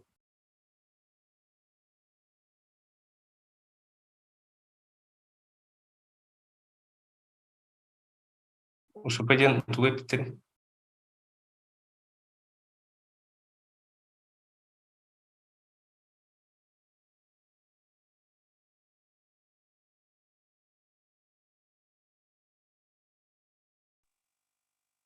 УШП утепленная шведская плита.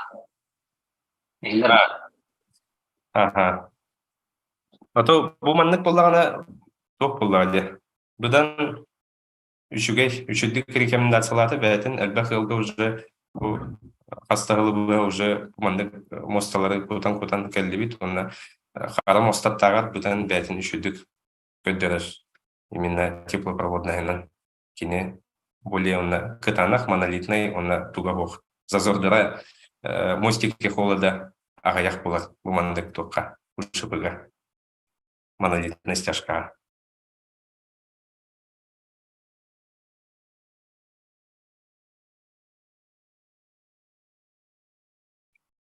Для дома на склоне, то если на склоне, то важно хорошо выровнять участок сначала. Тоже как бы, еще раз повторюсь, то, что нужно обязательно использовать гравилистый грунт. То есть, ну, также еще раз повторяюсь, это кильдямский песок. То есть еще хорошо уплотнить его и как бы уже можно поставить. Но это от ситуации, нужно смотреть, уже выезжать, и там уже как бы мы, когда заказчик уже подписывает документ, мы производим совместный выезд с архитектором, и то есть там уже на месте мы показываем, где, как удобнее поставить дом и так далее, где будет, то есть более оптимальное расположение вашего дома будущего.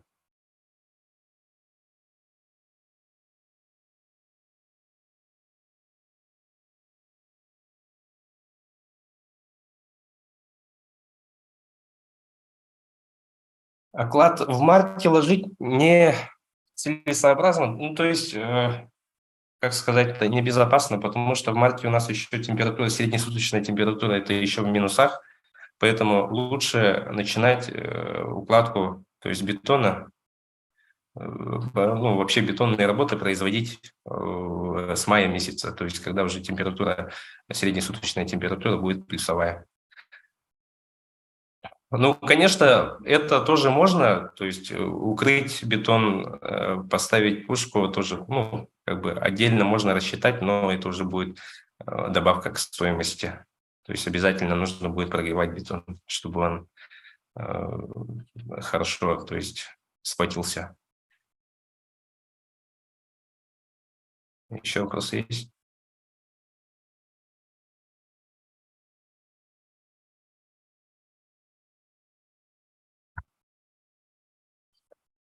Глину использовать вообще не рекомендую.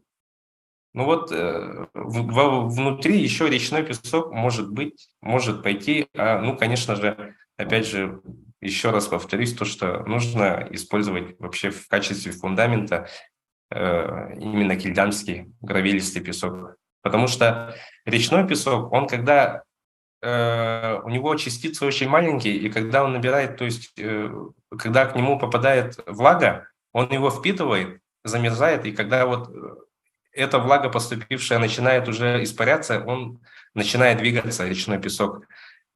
А гравилистый, то есть крупнозернистый, вот кильдямский песок, он к таким вот, то есть моментам он более устойчив.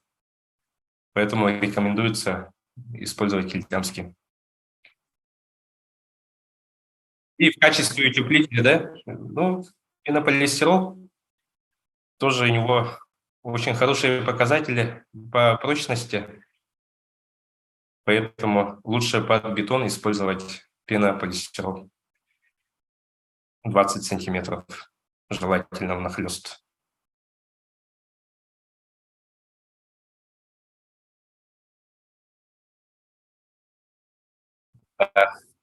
И да, по всем вопросам, то есть по вопросам фундамента, выбора участков, можете обратиться подойти, записаться в наш офис, всех проконсультируем, съездим, посмотрим, выберем вам участок и полностью сопроводим вас до конца вашей стройки дома мечты. Все. Адрес Амосова 8, 5-й этаж. Там уже увидите по баннерам и направлениям, где находится наш офис. Ага. И в 2 ГИСе тоже можно, там тоже отмечено все. В 2 ГИСе тоже есть. Можете адрес там точно найти.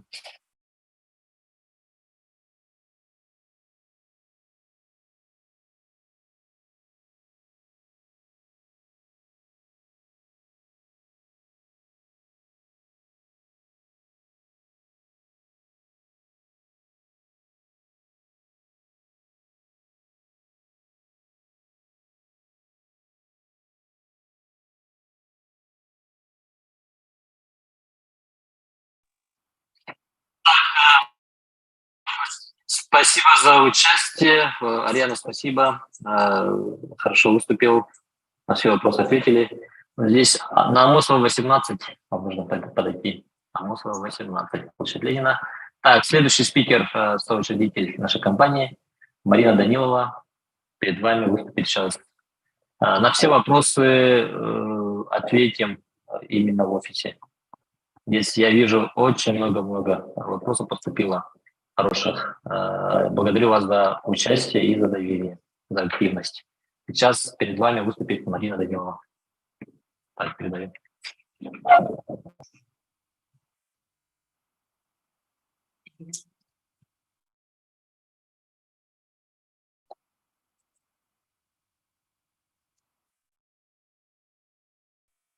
Всем привет. Всем привет, слышно, да? Всем привет. Поздравляю всех с воскресным днем, выходным. Вы сегодня провели полезный день, ребята. Узнали много нового полезного для строительства дома мечты. Сегодня мы на вебинаре с вами прослушали руководителя строительной компании «Шишкин дом» Данила Ивана Петровича, да, по каркасным домам. Мы в прошлом году построили 3 каркасных дома в стиле барнхаус, да, который сейчас очень модный в Москве, во всех регионах России строят барнхаусы. Поэтому мы следуем за модой, за новыми технологиями и внедряем постепенно на рынок Якутска, да. В общем, также мы в прошлом году начали строительство каменного дома, каменный барнхаус, и можем предложить вам экскурсии, ребята. Можете посмотреть наши каркасные барнхаусы, походить внутри, пощупать, потрогать, примериться, качество посмотреть. Также вы можете прийти с экскурсией в наш каменный барнхаус. Мы его завершили, и сейчас проводим внутреннюю отделку, да. Будет очень красиво, дизайнерски. Мы стараемся клиенту, как сказать, подобрать, ну, клиент, вернее, подбирает ламинат, кафель, все по своему вкусу. Межкомнатные двери по своему вкусу, да, подбирает. Входную дверь по своему вкусу, сантехнику по своему вкусу выбирает. И наши девочки, архитекторы, делают вам проект дома 3D-визуал, да. Что там может быть в проекте? В проекте мы сначала выезжаем на участок, смотрим стороны света, где у нас север, юг, запад, восток, смотрим, где, как у нас расположены соседи, и по строительным нормам и правилам, допустим, если 2 деревянных строения, у соседа за забором через 3 метра деревянное строение, то по строительным нормам и правилам вы должны отойти от соседнего дома на 15-16 метров, да, по пожарной безопасности. То есть сосед построил в 3 метрах, вы чуть подальше в глубине, либо в середине участка. Значит, расстояние между деревянными домами 15-16 метров по строительным нормам. Если у вашего соседа за забором стоит каменный дом, то между каменным и деревянным домом по строительным нормам и правилам 10-11 метров. Да? Если вы планируете каменный дом, и за забором стоит каменный дом у соседа, у вас тоже каменный, разрешается расстояние между соседями, между каменными домами по строительным нормам и правилам 6 метров. Да? Также по жилым домам есть расстояние, которое нужно выдержать. Да? Допустим, надворный туалет вы должны устанавливать в 25 метрах, да? По санитарным нормам 25 метров. Септик вы должны устанавливать не ближе 5 метров. Не ближе 5 метров к дому. Почему? Потому что радиус оттайки грунта от септика 5 метров. Почему? Потому что в септик у вас вливается горячая вода, и когда вы моете посуду, когда вы стираете, когда вы принимаете душ, горячая вода попадает в септик, она отдает тепло в грунт, и хроническое воздействие теплоты от септика, да, в течение от 3 до 8 лет она может хронически влиять на вечную мерзлоту, да, и если вы сильно близко ставите септик к дому, у вас может быть оттайка грунта, и на 8-7 год фундамент может деформироваться в том углу, где у вас септик стоит. Да? Поэтому есть правила, есть санитарные нормы, есть строительные нормы, да, которые нужно выдерживать при строительстве дома. Также есть правила по посадке деревьев от дома, посадка кустарников по санитарным нормам должны устанавливать в 5 метрах, да, от здания деревья за кустарниками. То есть чтобы корневая система деревьев не повлияла на фундамент будущего вашего дома мечты.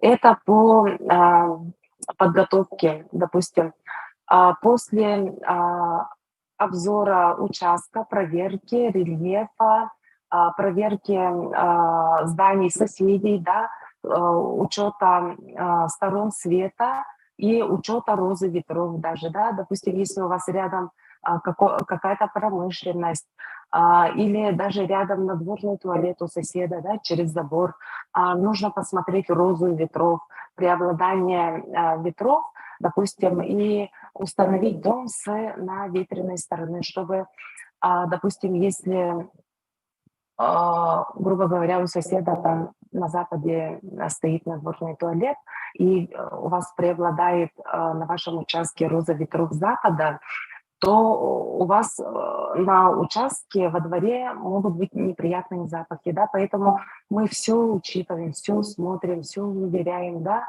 а также что мы еще, какие услуги предоставляем. Допустим, вот молодая семья, которая первый раз строит дом мечты, да, мы выезжаем на участок, подбираем участок, стараемся подбирать участок с газом, светом, да. Если у клиента мизерная сумма одобрения льготной 1% ипотеки, то мы подбираем участок от 700 тысяч. Допустим, на сегодняшний день мы можем подобрать участок в Хатасах от 700 и выше. Почему в Хатасах? Потому что в Хатасах у нас есть газ, у нас есть свет, у нас есть детские сады, школы, также хорошая логистика. Почему? Потому что Покровский тракт в прошлом году расширили. То есть вы без пробок можете туда-сюда ездить. И на Покровский тракт вы можете попасть с Вилюйского тракта, с Эргеляха, с автодорожной, с медцентра, со стороны торгового центра Имьян. То есть три второстепенные дороги, ну да, даже 4, да, вот Иван Петрович меня поправляет, вы можете без проблем попасть в Хатасы, приезжать, уезжать, детей оставлять в детском саду, в школах, да, и радоваться жизни, работать, зарабатывать, довольствоваться красивым дизайнерским домом, который мы вам сделаем, да.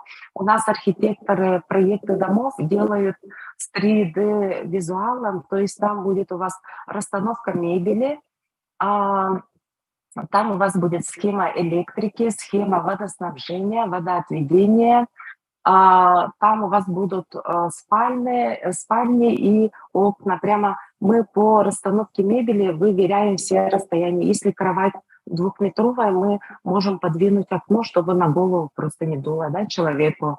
Для этого мы делаем расстановку мебели.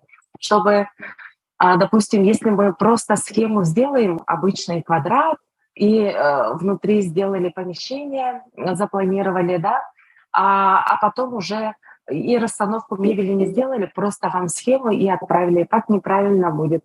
Мы делаем все дотошно, скрупулезно, с расстановкой, где будет стол стоять, где будет кухонный гарнитур стоять, где будет унитаз стоять, ванна, душ. Почему?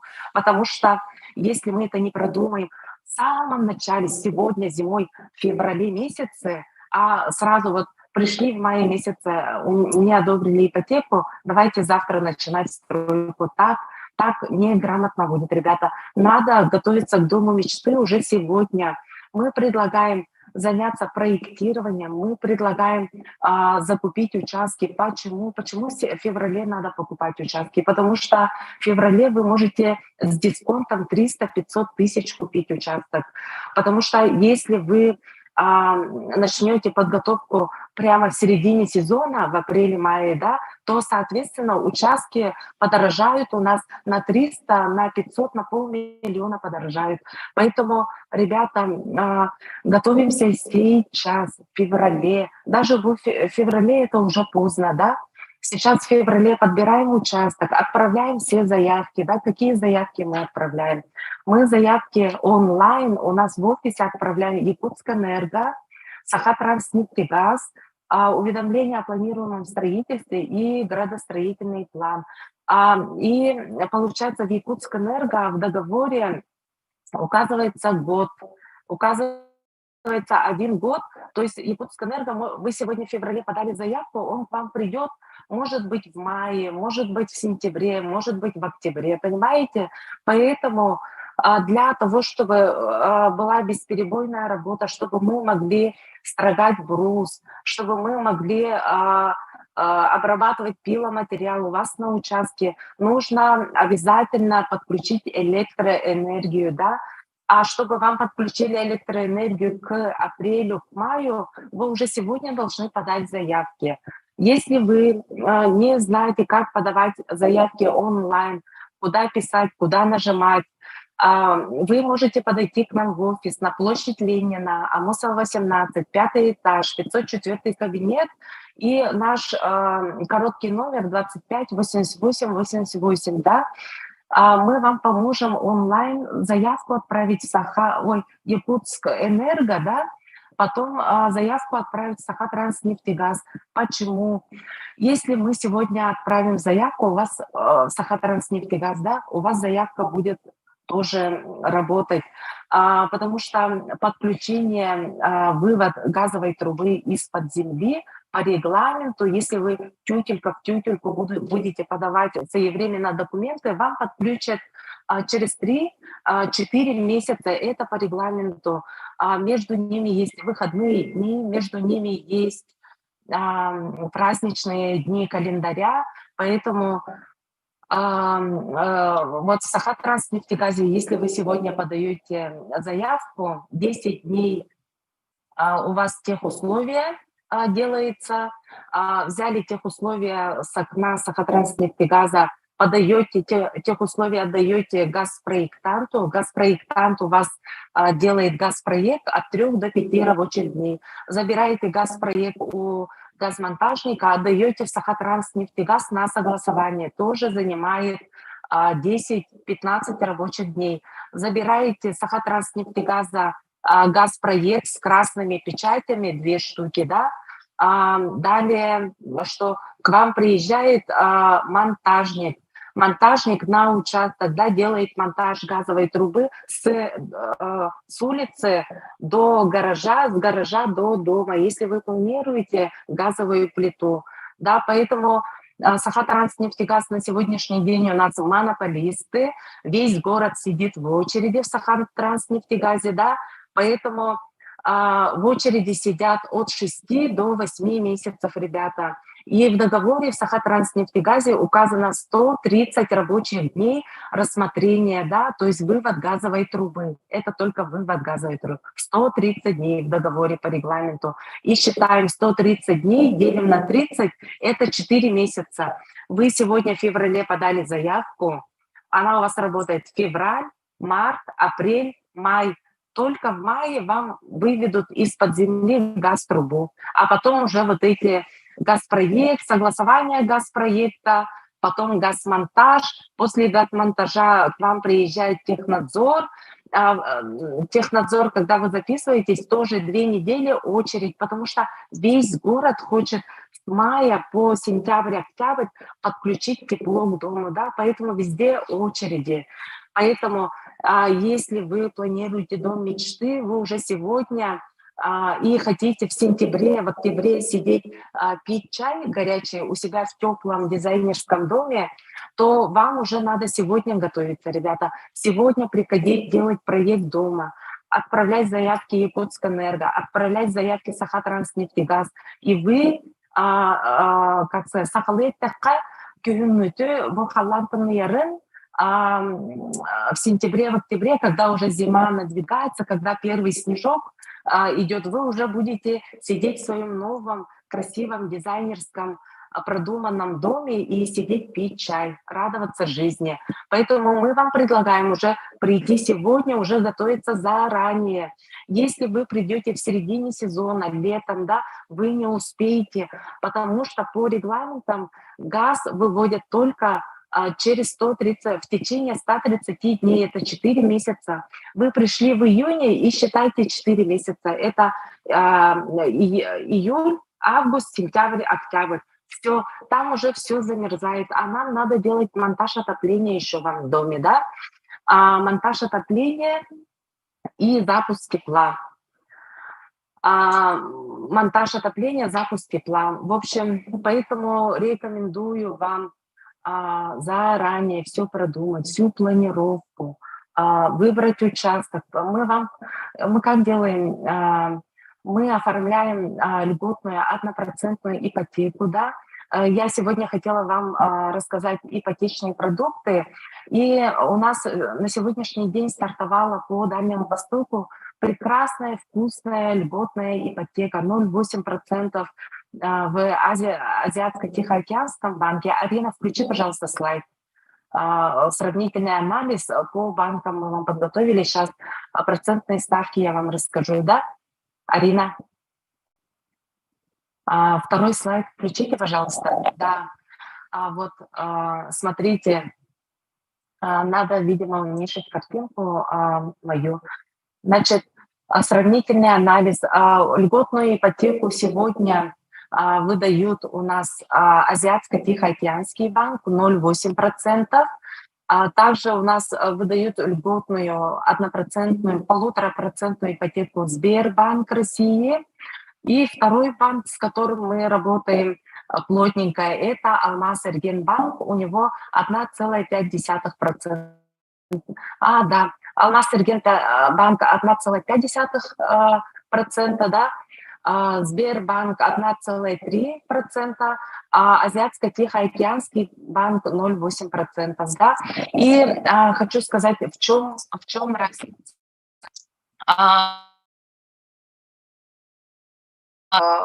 В требованиях банка. Азиатско-Тихоокеанский банк, он выдает на 0,8% ипотеку при условии, что вы даете иной залоговый объект в каменном фонде. Да? Вот в этом отличие. Сейчас я вам отличие расскажу. Значит, он дает 0,8%, если вы в залог отдали каменный дом. Сбербанк, у него 1,3%. Он просит либо залог, либо поручительство. Да? Вы все уже, наверное, знаете, что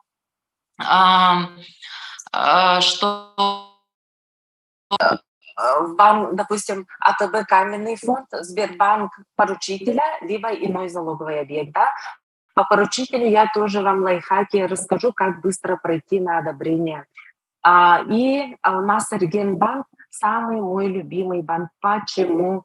Потому что он прямо человечный банк, я хочу сказать. Он не просит ни поручителя, ни залогодателя.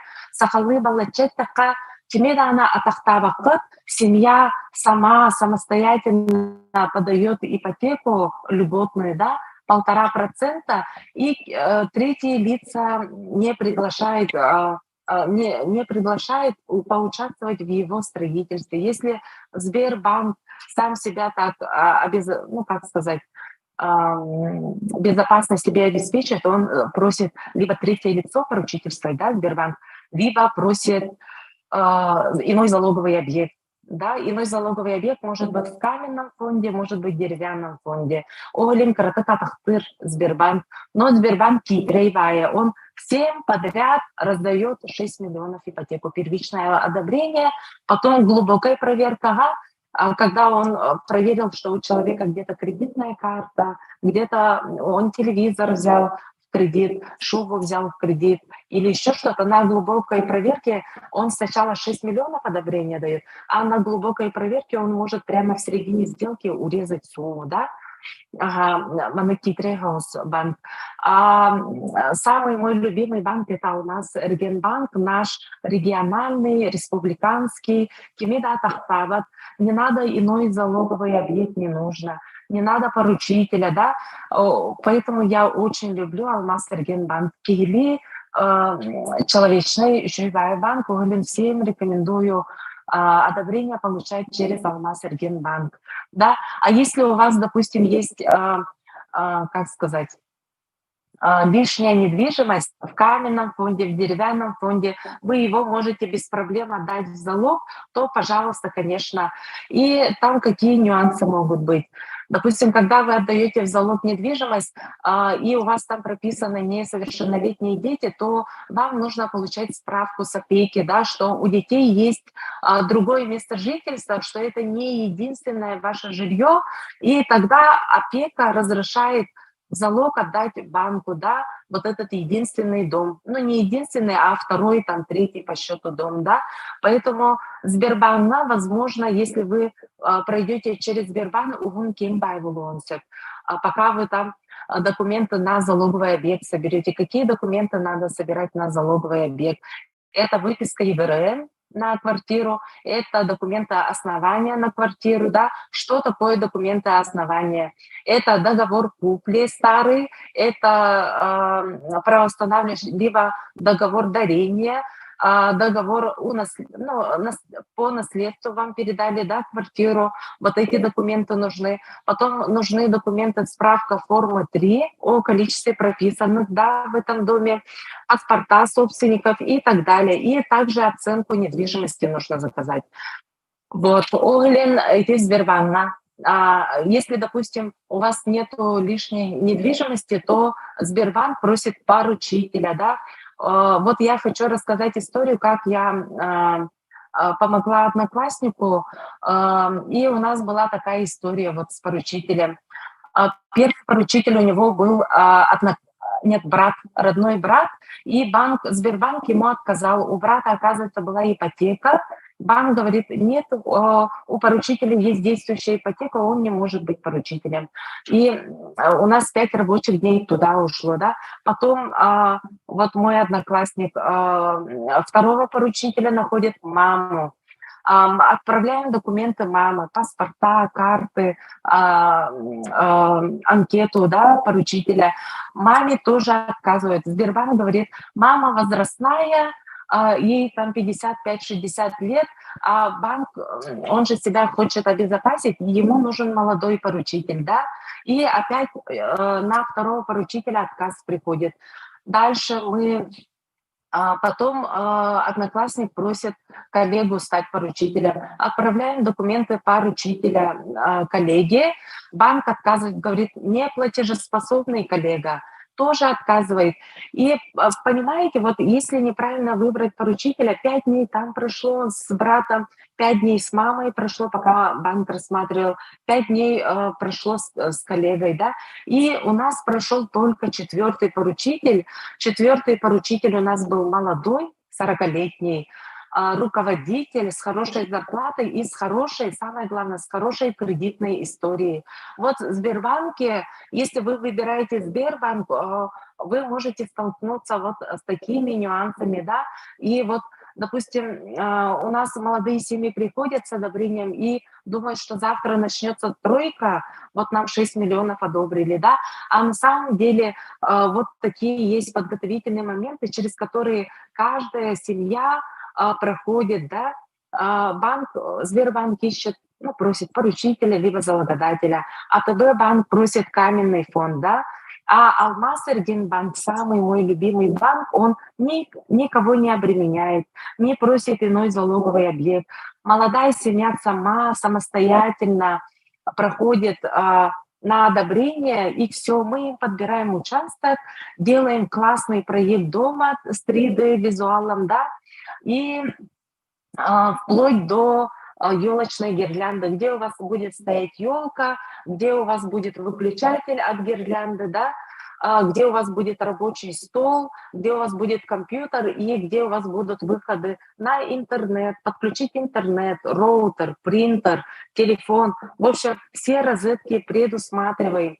Мы с вами по проекту работаем неделю-две, все тщательно проговариваем, сколько спален, сколько розеток, какая техника будет стоять на кухне, посудомоечная машина, микроволновка, холодильник, где будет стоять стиральная машина, где будет бойлер для подогрева воды. Везде мы предусматриваем выключатели, включатели, розетки, да, количество розеток, количество насосов, где будет стоять газ-котел, да. Допустим, если вы планируете еще один лайфхак. Если вы планируете газ-котел ставить в гараже, когда вы подаете заявку в Сахатранснефтегаз, обязательно надо писать в заявлении, мы планируем подключение газа в жилом доме, через запятую обязательно гараж указать. Если вы в заявлении указали только жилой дом, все, вы в гараже уже не можете ставить.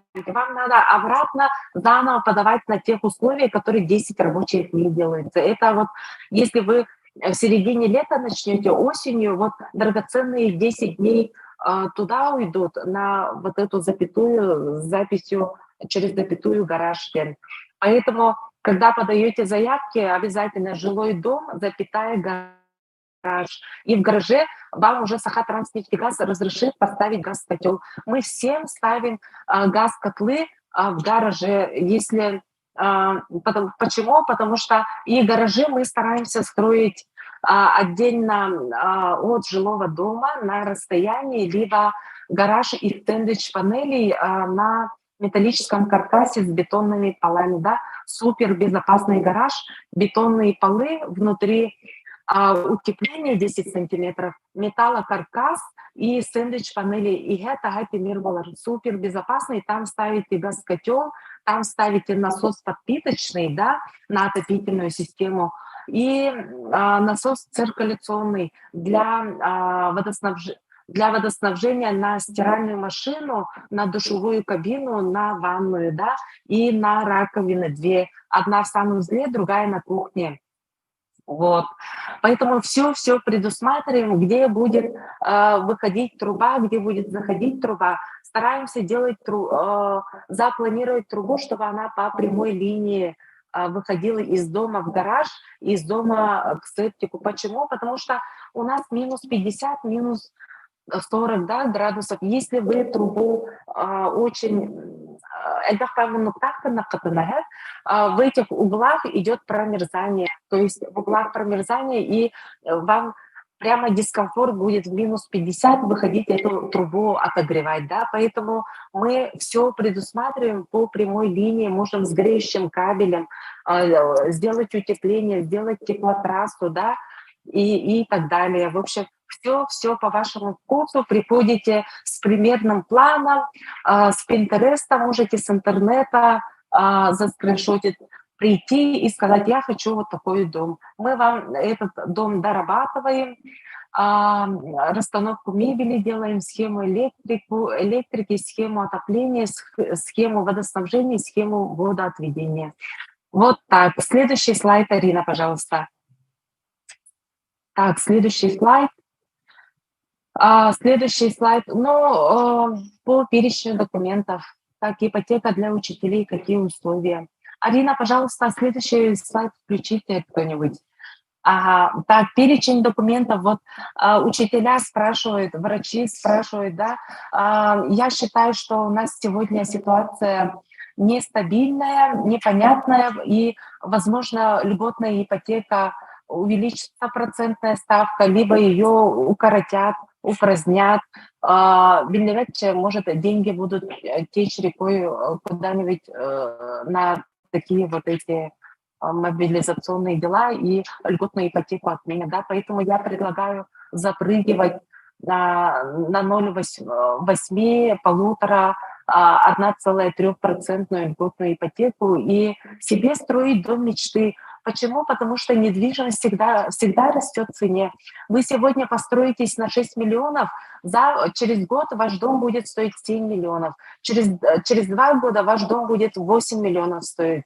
Потому что никогда в истории человечества недвижимость никогда не дешевела. Вот вы сами, наверное, помните, ребята, что раньше квартиры стоили там 50-100 тысяч, потом однокомнатные стоили 1,5 миллиона, потом стоили 3,5 миллиона, потом 3 800. На сегодняшний день недвижимость стоит 6 миллионов 38 квадратов, да, а мы вам предлагаем, если в каменном фонде за 6 миллионов можно приобрести 38 квадратов, то вы у нас можете в 2 раза больше приобрести за эти же деньги, потому что у нас квадратный метр стоит 55 тысяч, да, с фундаментом. Фундамент 5 тысяч квадратный метр, теплый пол с отоплением, что немаловажно в нашем регионе, 5 тысяч, и дом под ключ с водостоками, с окнами, с дверьми, с ламинатом, кафелем, 50 тысяч квадратный метр. Если в каменном у нас 100, 130, 120 тысяч, да, вы там приобретете только 38 квадратов, мы вам предлагаем свой участок приобрести, квадрат побольше, пошире, чтобы у каждого ребенка был свой угол, да, своя спальня отдельная. И вы в брусчатом доме спали и оздоравливались в течение 8 часов. Вот 1/3 жизни человек проводит во сне, и когда человек спит в брусчатом доме из хвойных пород дерева, хвойные породы дерева благоприятно влияют на верхние дыхательные пути. Человеку хорошо спится, он спит как младенец, высыпается, оздоравливается, да. Плюс свой участок, дети бегают на своем участке, солнечные воздушные ванны. Допустим, под действием ультрафиолета у ребенка на коже образуется витамин D, антирахитический эффект, да. Солнечные воздушные ванны, ребенок босиком бегает по двору, вы моете посуду и смотрите во двор, да, на песочницу, на свои вот детей, мы можем вам окно сделать во двор, можем туда установить раковину, как в американских домах, да, и вы спокойно готовите, моете посуду, смотрите в окно за детьми, да, ваши дети бегают по двору, под солнцем, оздоравливаются, свежий воздух, бегают, двигаются, да. Нахачу идеального чана, идея уволен, бахалста калин, балемнянин, чайтаха кастан, оздоравливайтесь. И недвижимость всегда дорожает, никогда не было такого, чтобы она упала. Всегда стройматериалы у нас дорожают. У нас сегодня бензин подорожал, логистика подорожала, да. Брус у нас в начале года стоит дешевле, в середине, в разгар сезона он стоит дороже. Допустим, сегодня он 26, в марте, в апреле он будет 28-30, да, тысяч, на несколько тысяч дорожает. Поэтому если у нас брус дорожает, то мы, соответственно, прайс тоже адаптируем под нынешние цены. Вот почему? Потому что во время ковида у нас были американские горки. Почему? Потому что в январе брус у нас был 17 тысяч, в феврале он стал 22, в мае он стал 25 тысяч, в сентябре он стал 29 тысяч, в декабре, пожалуйста, он 34 тысячи. В январе 17, а в декабре этого же года 34 тысячи. И прямо брус подорожал в 2 раза. Поэтому кто заранее готовится, кто рано встает, кто отправил все заявки сегодня уже в феврале месяце, да, вы будете уже в сентябре, октябре, в августе в своем красивом дизайнерском доме пить чай. В тепле, в светле, уже с мебелью. За лето вы успеете покрасить, подконопатить дом, да, мы вам можем построить дом из профилированного бруса, можем построить дом из стандартного бруса, можем построить по каркасной технологии барнхауса, да, которые очень модные на сегодняшний день. Можем вам построить каменный дом.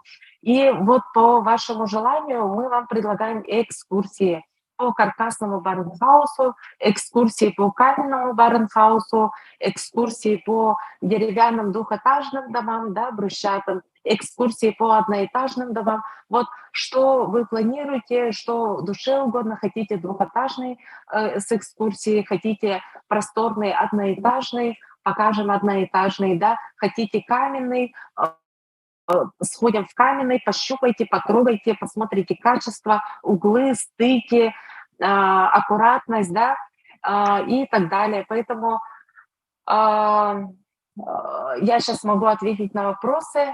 Арина, задавайте вопросы, какие у вас вопросы есть.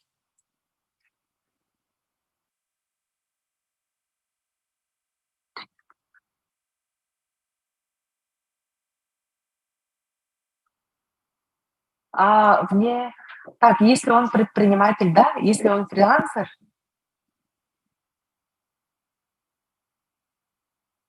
Ага, Алмаз Эрген Банга, да, вот, да, я поняла. Если у вас зарплатный проект в Сбербанке, вы можете получить одобрение Алмаз Эрген Банке. Какие документы нужны, да?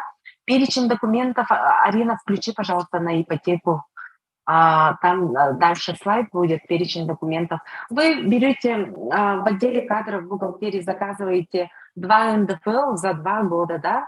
Либо минимальные 6 месяцев барбулуфтах. Минимальные 6 месяцев Сбербанк даже пропускает минимальные 4 месяца, да?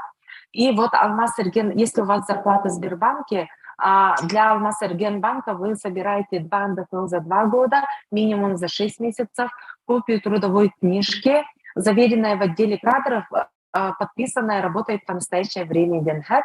Дальше паспорта супругов, да, допустим, жены, мужа, свидетельство о браке и свидетельство о рождении детей, сканы. Это все приносите к нам в офис, мы отсканируем и можем отправить сразу в 3 банка, потому что мы аккредитованы во всех банках. Мы работаем с Россельхозбанком, мы работаем с Азиатско-Тихоокеанским банком, мы работаем с Алмаз Эрген банком, мы работаем с Сбербанком. И скоро начнем работать с банком Дом РФ. Да, тоже аккредитацию проходим. Такой стандартный перечень документов. Перечень документов включите, пожалуйста, Арина. Вот, да, включили, спасибо.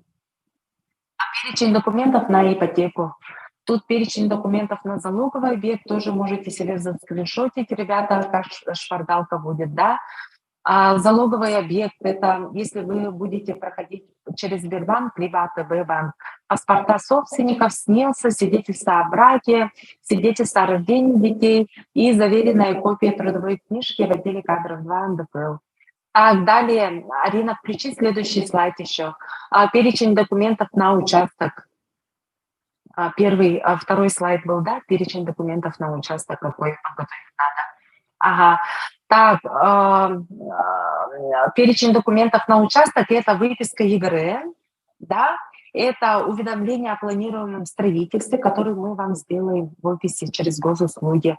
Там тоже ореховый соус, там надо схему делать, стороны света указать, расстояние от границ участка до дома надо замерить, да, и указать правильно стороны света. То есть, если вы заявку неправильно подали, вам через 10 дней придет отказ, и у вас ипотека будет просрачиваться. То есть, чтобы вы с наставниками, кураторами быстро пришли к логическому завершению, к дому мечты, да, мы предлагаем вам свои услуги сразу с первого раза получить добро. Получить добро по ипотеке, получить добро по уведомлению о планируемом строительстве, да, правильно, чтобы чтобы вот эти драгоценные 10 дней у вас с пользой прошли. С пользой. Если неправильно отправите заявку, то все, надо заново подавать, опять 10 дней ждать, а это 10 плюс 10 это 20 дней драгоценно, почти месяц. Плюс-минус, там между ними выходные, праздники, 23 февраля, День влюбленных, 8 марта или вот такие пироги. А на участок надо оценку обязательно заказать, паспорт отсканировать, выписку ЕГРН. Также мы вам можем сделать подбор участка, сделать договор купли-продажи, сделать предварительный договор купли-продажи, пригласить продавца в офис, в участок, проверить все правоустанавливающие документы, все его документы отсканировать, отправить в банк, да. Потом выписки ЕГРН, когда вы покупаете участок, смотрите особые отметки, да, в особых отметках пишут участок в зоне подтопления, участок при аэродромной зоне, участок в лесоохранной зоне, да. Когда вы покупаете участок, всегда просите у продавца свежую выписку ЕГРН. Свежую выписку, почему? Иногда продавцы хитрят, и со старой была выписка ЕГРН от 2018 года молодой семье дают, а этот участок давным-давно в зоне подтопления, да, или давным-давно в лесоохранной, либо электроохранной, газоохранной, при аэродромной зоне. Поэтому всегда себя надо обезопасить, попросить у продавца свежую выписку, актуальную на сегодняшний день. Если вы вдруг сегодня, завтра покупаете участок, просите выписку ЕГРН от 4 февраля этого года. Законы очень быстро меняются, ребята. Потому что когда я на прошлом вебинаре тоже рассказывала, вот молодая семья в директ писала, купили участок с рук за наличный расчет, отдали деньги, купили участок, а потом пишут, что делать дальше. Дала задание уведомления о планируемом строительстве сделать и градостроительный план заказать. Сначала градостроительный, а потом уведомление, да. И они сначала купили участок, не проверив. И когда пришел вот этот градплан, участок оказался в зоне подтопления, и все, деньги заморозили. На Покровском тракте с левой стороны она вся в зоне подтопления. Будьте очень аккуратны, когда вы покупаете участок, ребята. Смотрите участки на Покровском тракте справа, в Атасах смотрите, и в Сатале, и в Жатае, да, потому что в Сатале у Дамырхаус-Сыналах там есть газ, свет, а через дорогу от Сатала есть Жатай, микрорайон Молодежный, там тоже есть газ, свет, ИЖС, и там есть новый детский сад. Через дорогу от Сатала, микрорайон Молодежный, да.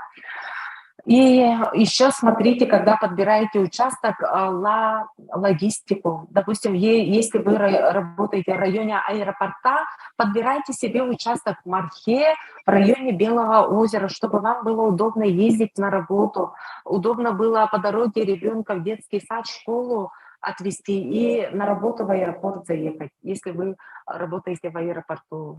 Да? Марха, Белое озеро, Сатал, Жатай, можете в этой стороне смотреть. Если вы работаете в медцентре, смотрите участки Мерзлотовет, Билибина, Сергелях, Покровский тракт, птицефабрика. Вам будет удобно ездить оттуда. Вот такие небольшие полезные советы мы можем вам сегодня рассказать. И я, наверное, сейчас передам слово Ивану Петровичу. Мы завершаем вебинар.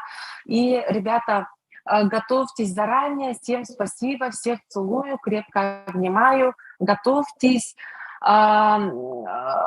Недвижимость всегда растет в цене. Вы сегодня начинаете, она в будущем году будет 7-8 миллионов. Поэтому начинайте. В сезон участки будут дороже на 500 000, на 300 000. Поэтому с дисконтом покупайте сегодня, смотрите. Если вы говорите, что Харам Нерхатар, пожалуйста, у соседа спросите. Сосед вам все расскажет. Какой этот участок? Затапливать, не затапливать, Куранах, Юддюк, Хайдай его участок. Сосед вам все расскажет, как, что, где, когда. Вот такие опросы, лайфхаки. С трансфером можете с нами поездить, посмотреть участки. Мы вам подберем 20-30 участков. Из них выбираете 5-6 вкусных. Мы едем, смотрим эти участки, потому что иногда бывает в объявлении прямо газ, свет, киллер и газ канализированный, вообще газовой трубы нету, да. Вот дорогу, и всегда надо выезжать, смотреть, как сказать, воочию, не онлайн, а офлайн, вместе с нами выезжать. Вот. Поэтому приглашаем наш офис площадь Ленина, Амосова, 18, 5-й этаж, 504 кабинет и наш рабочий телефон строительной компании «Шишкин дом» 25 88 88. И я передаю слово руководителю Ивану Петровичу Данилову. Спасибо за внимание. Хороших выходных.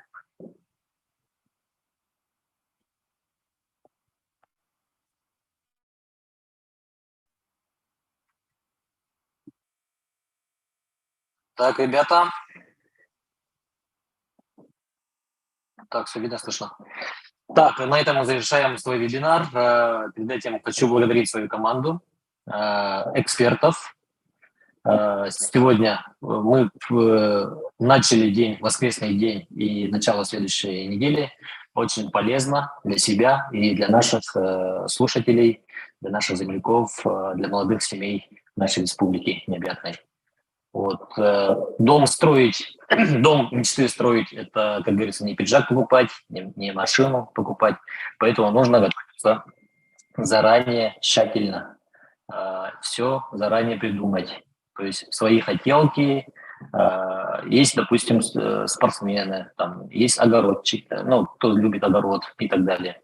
У кого хобби там, ну, поделки там из дерева, из металла, допустим. Для них отдельно, допустим, можем на земельном участке там зонально определить. Вот будет зеленая зона здесь будет мужская зона, здесь зона барбекю, здесь будет игровая зона для детей, ну и так далее. В общем, все эти моменты нужно предусмотреть. Вот, благодарю вас, слушателей. Мы всегда стараемся быть для вас полезным. Мы очень ценим вас и дорожим именно отношением с вами. Всегда будем полезными для вас и благодарим за ваше участие, за вашу активность. И приглашаем еще раз на консультацию, на бесплатную. Там в офисе можете ознакомиться с нашими проектами, готовыми, построенными домами. Можете тщательно узнать свои вопросы, ответы и готовиться к сезону строительному. Вот. Так, так, вот на все вопросы ответы вы получите в офисе. Вот, поэтому еще раз благодарю свою команду, модераторов, Арину, Екатерину за вашу работу, за ваше время. Супер, мы были очень полезны для своих слушателей. Спасибо. До новых встреч. Ребята, не прощаемся, говорим до новых встреч. Спасибо.